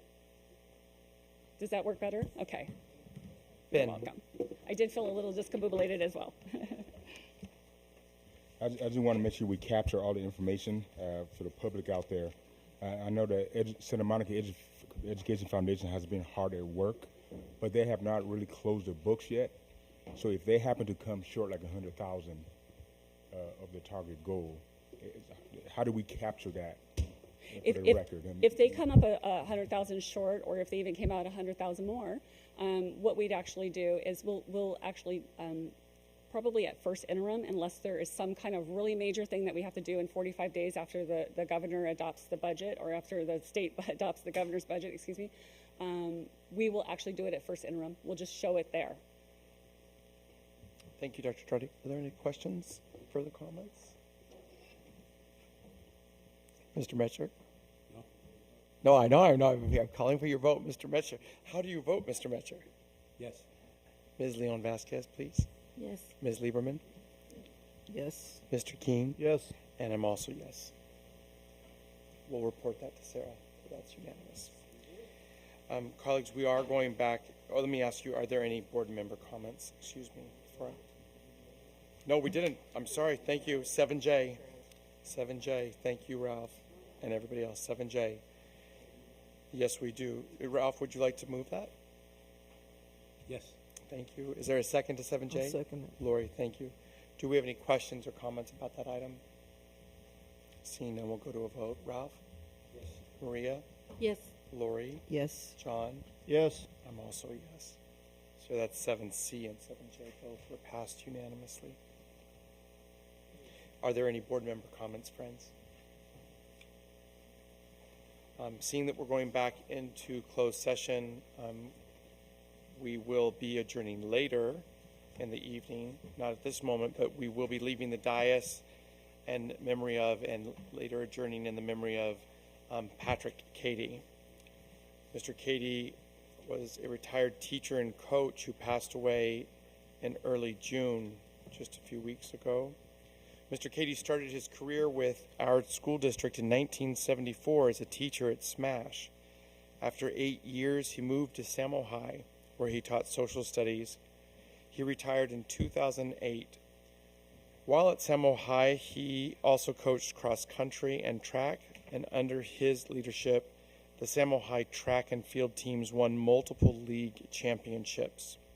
One of his assistant coaches remarked in an article in 2006, and I quote, "Mr. Cady showed me that coaches don't have to scream and yell to lead well.